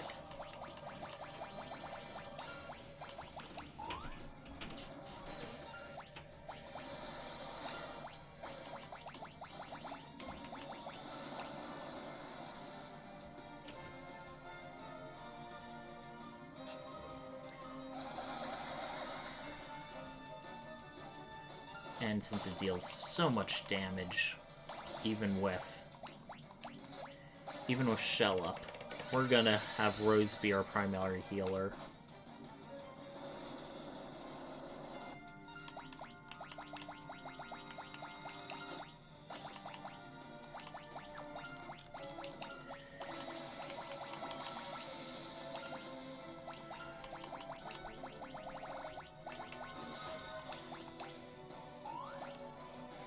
Yeah, this final battle music is now very, high stakes.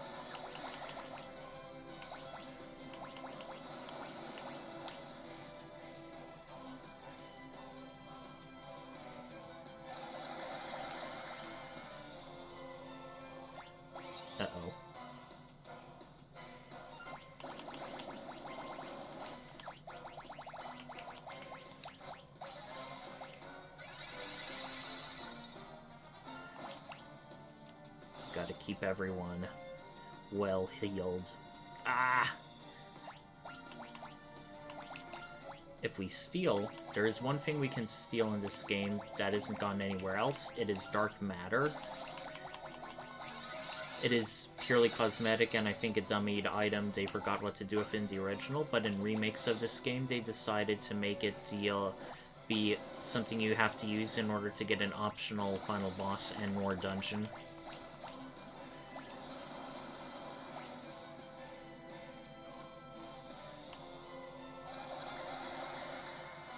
Not exactly a lot of variety for this boss. It's either Bio or Big Bang.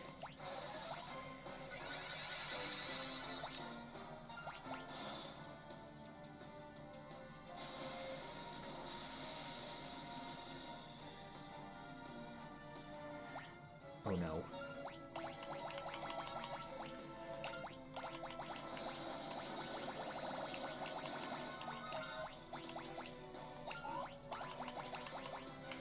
Okay, Elixir. Who do I want to use that on?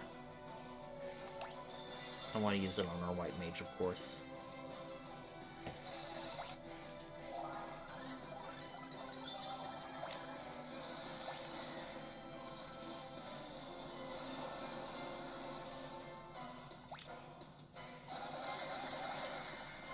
Okay, that's going to kill Rydia and heavily damage Cecil.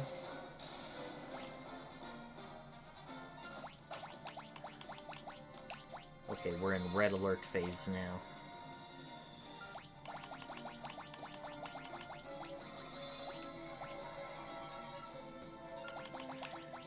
Okay. Kiraj on everyone. Elixir on Rydia.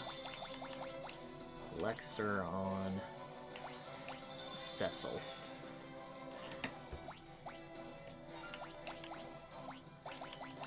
Elixir on Rosa. Okay, that's nearly all of our elixirs, but well worth it.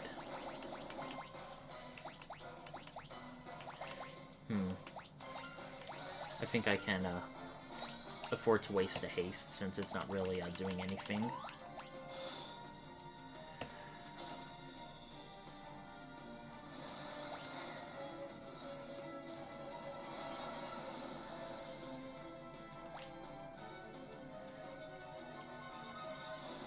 Oh god. Okay, that wasn't as bad as I thought it would be. What should we throw? Ah, a knife. Should deal 9,999. Wow! Looks like that, the knife from Yang's wife was what, did the final boss in. How appropriate.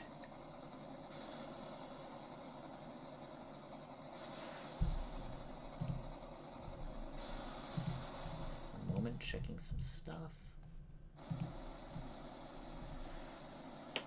Of course, that's what I think the final boss of the third game said. And more than a few final bosses of the Persona games said as well. So it's kind of like a theme. Like, okay, we won the battle, but have we truly won the war?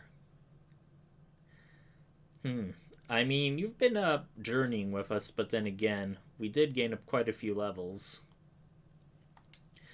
You can't just looking at things solely in terms of evolution. It's what's in the heart that counts. As long as evil exists, true evil. Hey, don't let this take away from your victory.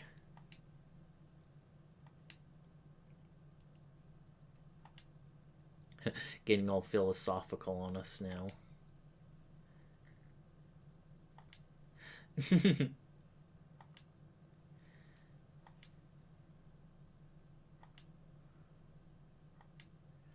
Yeah.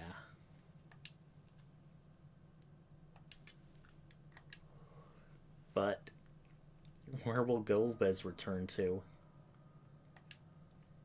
I mean, after all the evil he's done. Yeah, good point.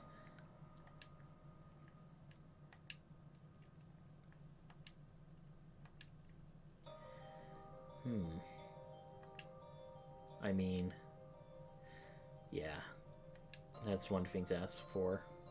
Pray that the Blue Pen will be peaceful forevermore. Come. And the rest of the party's saying, hey, you should at least have some last words.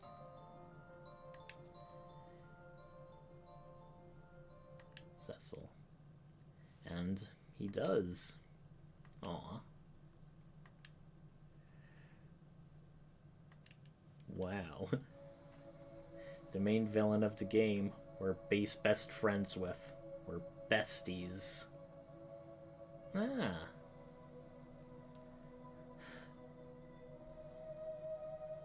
And once again we see that prophecy we've kept seeing from the Mysidians.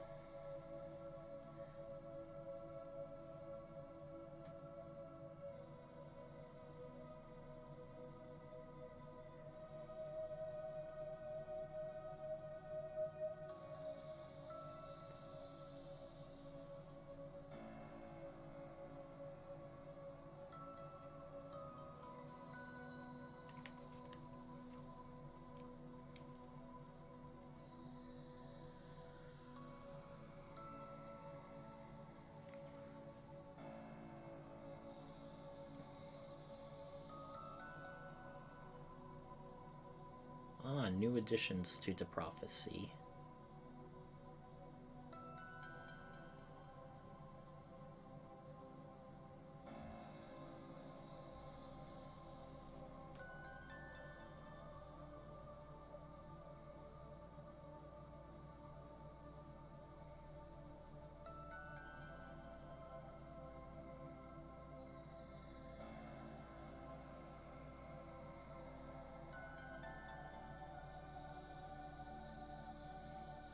Now the lunar well returns. Outside Mysidia. But no, it's sinking into the depths.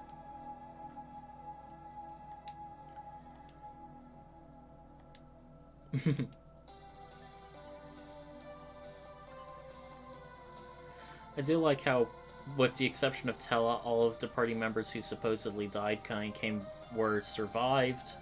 It just feels a bit... I would say it's cheapened, but it also helps contribute to a happy ending. I mean, narratively speaking, Tella's death worked. Nothing would have been learned if he managed to survive Golbez's attack.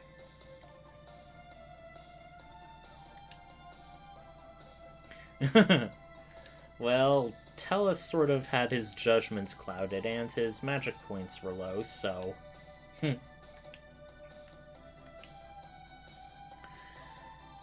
Also, since this is one of the more popular of the 2D Final Fantasy games, they did release a sequel to it called Final Fantasy IV: The After Years, but from what I've heard from my friends and what I've seen of reviews, it was very obviously a cash grab.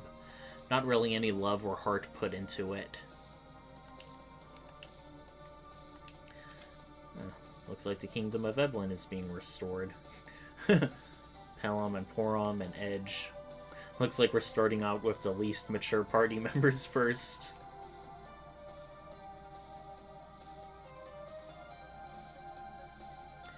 And we're back in the Land of Summons. What is it?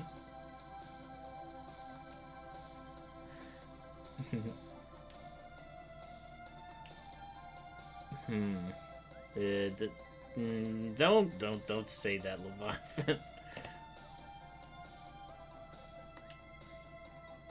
Isn't that right, Cecil? Wait, is Cecil with you? But if Riddy is in the Land of Summons all the time, wouldn't time just keep going faster for her more and more? Alright, a queen from now on.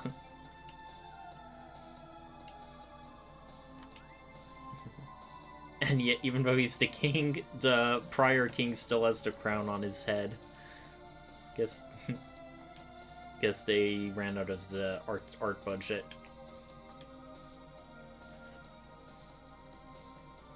And now, back in Damcian, looks like they're rebuilding.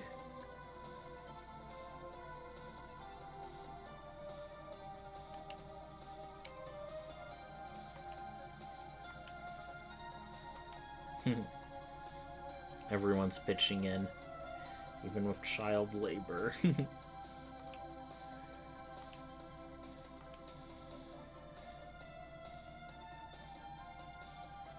And the dwarves, who don't have any party members among them.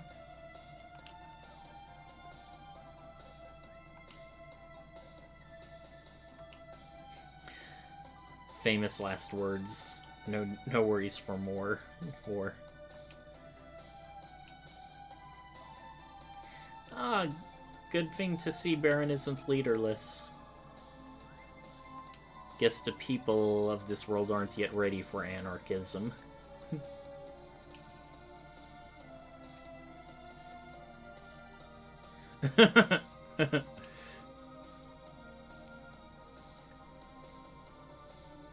Oh, and here's Kane without his helmet, but no, he is not going to turn around. Huh. Looks like he wants to get some of that paladin action. I mean, the Dragoon class is a bit of a one-trick pony, so I can't blame him for that.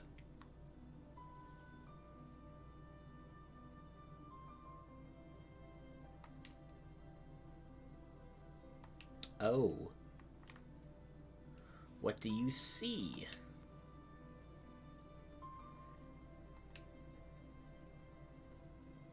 Something about the moon. And no, I cannot really press to forward. It's going on its own, so that's why it was a bit slow.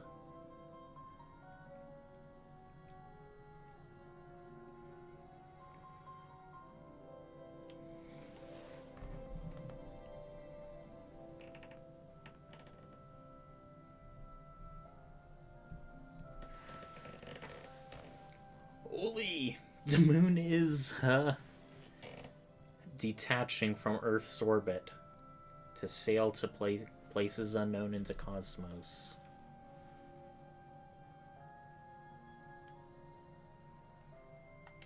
But where?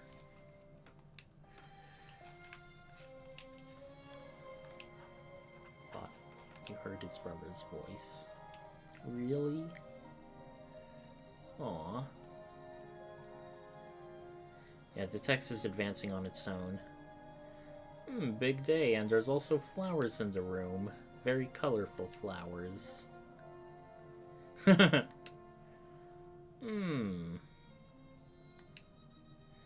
there are already a couple, but we never heard of them sealing the deal, so...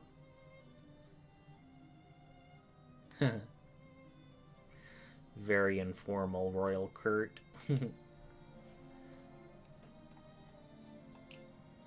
Yeah, this is how we're ending.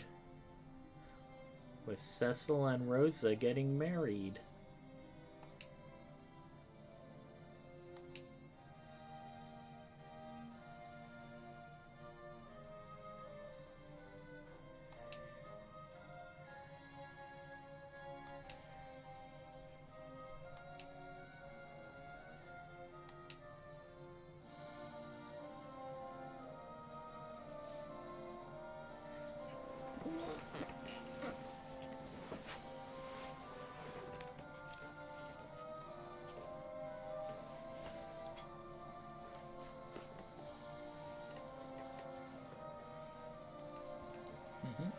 Looks like everyone from all the various kingdoms are coming too. That's nice to see.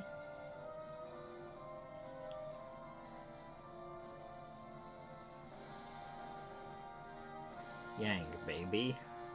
Too bad he couldn't be in our final party. I really liked him as a character.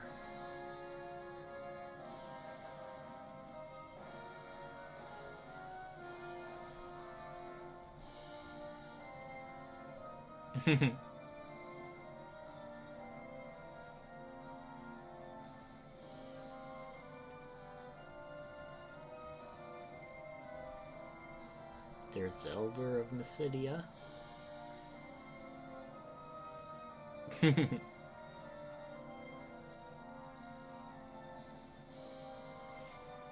Edward the Bard. And I'm sure Tella is with us in spirit. He's definitely hogging the spotlight like any bard would. On Rydia. And I'm sure her horde of summoned monsters are watching over. Never really got the opportunity to use that stealth spell all that much. For healing, we kept getting eclipsed by Rosa. A lot of the party members have roles, which they do very well, so trying to deviate from them doesn't always... You don't really have much incentive to do so. But yeah! Freeze frame, snapshot! They're all waving goodbye to us. How sweet. And like many of the Pixel remasters, we get this Sphinx. And afterwards, the credits. Okay, so wow. That's the end of Final Fantasy IV Pixel Remaster, so that makes 2, 3, 4, and 5. Oddly enough, even though I started it, I think twice briefly, I never really got to the end of Final Fantasy 1. And I will say, even though it's a fine game, it's just way too simple in comparison to 2 through 5, so I don't think I'll do a third time anytime soon. I feel like I may want to move on to other games by then. Final Fantasy VI, I'll be honest, all of you have seen that. Final Fantasy VII, I'll think about it. Final Fantasy VIII, I honestly didn't really like much. Final Fantasy IX, which actually has not a pixel remaster, but a remastered version that I played and beat on Steam, that may be very definitely doable. But otherwise, what will I do for this Monday? I'll have to think about it.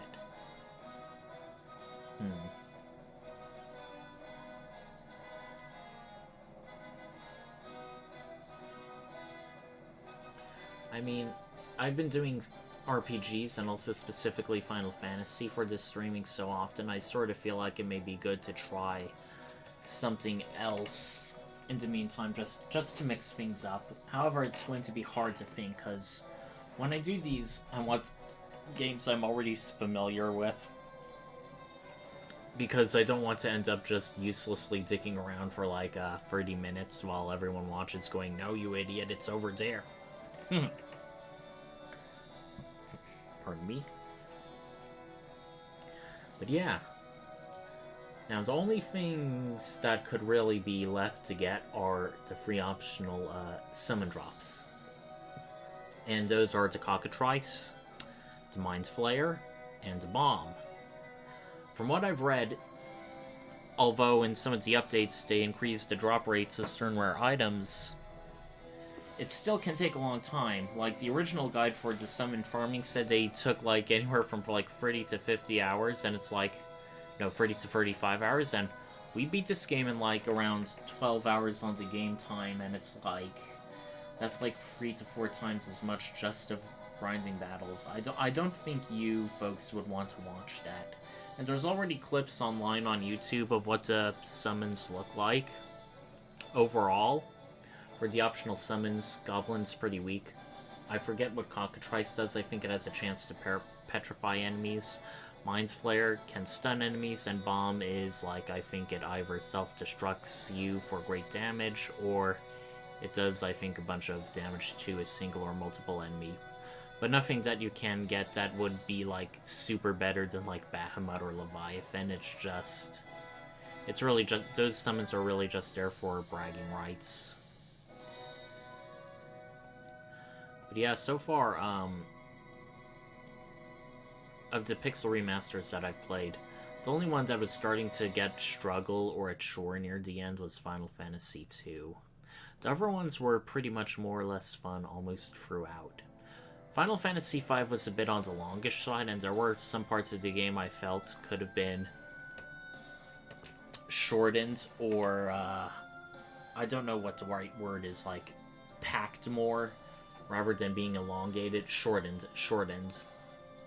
Because Final Fantasy V was when it was starting to get, the RPG was starting to get longer, but with Final Fantasy 6 and 7 being like much longer, like the typical 40 hours that a lot of RPGs around this era take to complete. Final Fantasy 4, 1 through 4 were all really short. And I do have to say I'm impressed that even with how short this game was, they managed to pack so much dialogue, so much characters, each with their own like unique attributes and things in battle. It definitely felt like much of the later Final Fantasy games in terms of quality, much more like a proper story where you didn't have like faceless, personality devoid protagonists. On the other hand, in comparison to some later Final Fantasy games, things really felt quick. Like, if you look back at this, none of the characters really had time to quote-unquote rest on their laurels. And no, I'm not counting, like, resting at the end. I mean, like, every time you did one thing, oh, we got a crystal, oh, Golbez is on the move again, oh, we found this airship, oh, we need to use it to get to the underworld. It's like, there weren't any parts in the game where it's like the characters could return to sort of like a normal life and then must be on the move again. If you played Final Fantasy IX, there was one part where you defeated like Kuja briefly in the Southern Continent, and the characters tried to return with Princess Garnet being the new queen, and then you're like, oh, my main character is going to go do a card tournament in like the city, but then Bahamut attacks and you basically go back to like adventuring. A similar thing I think happens in like Final Fantasy VII when the characters, you know, visit that big casino, the Golden Saucer. They have a bit of fun, but then Sephiroth murders someone and then they're falsely accused. There are things like that where it feels like it gives some moments of levity and of a little bit of a pitch down from just constant action, constant movement, which, while I can understand with the simplicity of the early Final Fantasy games, you couldn't really do that. It was always meant to be you're always exploring and on the move. It does feel a bit dissonant when you played Final Fantasy IV with how sure it was like, there really weren't many moments, like, you know, near the beginning when you had, like, I don't know if the best word, but when Tella, Cecil, and Meridia were making camp and talking about, like, Edward eloping with his daughter Anna. There weren't really things like that. But regardless, this was really fun to play, and it definitely felt like you were taking a look at, like, some of the early JRPG history, even though, yes, by now, RPGs had been, like, nearly a decade old by then. I think the very first RPGs to be, like, on computers or system consoles were, like, the Ultima series in the early 80s. There's, I think, also a game called Wizard or Wizardry or something like that, which I think the original Squaresoft was heavily inspired by, in addition to Dungeons & Dragons.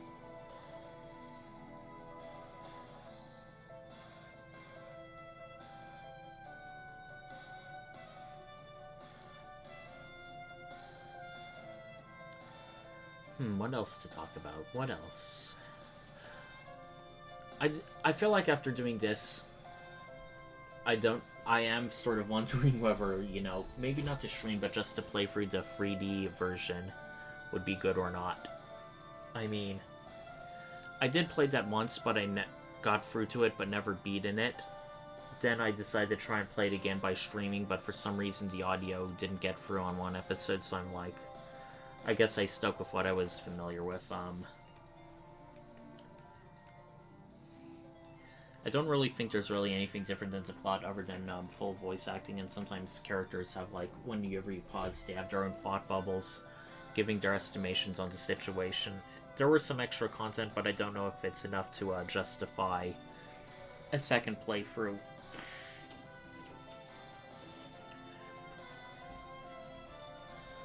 As for streaming Final Fantasy VII, I know there's the original game and the remake.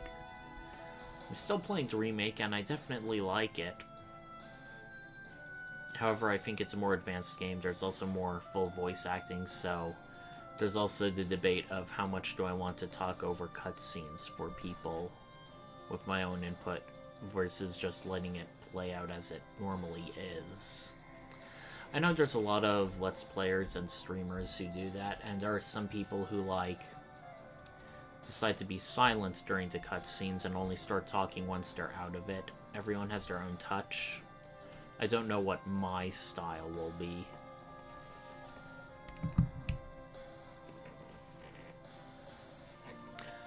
Yeah, there is definitely a lot of language support, like Portuguese, Thai, Chinese.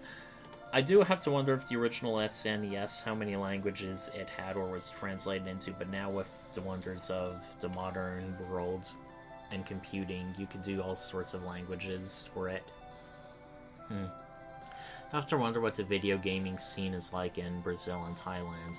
I know that almost everyone who isn't super rich in Brazil for a time were PC gamers, because consoles, for some reason, video game consoles are really, really freaking heavily taxed in Brazil, to the point that they're like the price of like a used car. It's just ridiculous. I don't know if that's still the case or not, but I remember due to that, piracy and PC gaming were like super big in Brazil.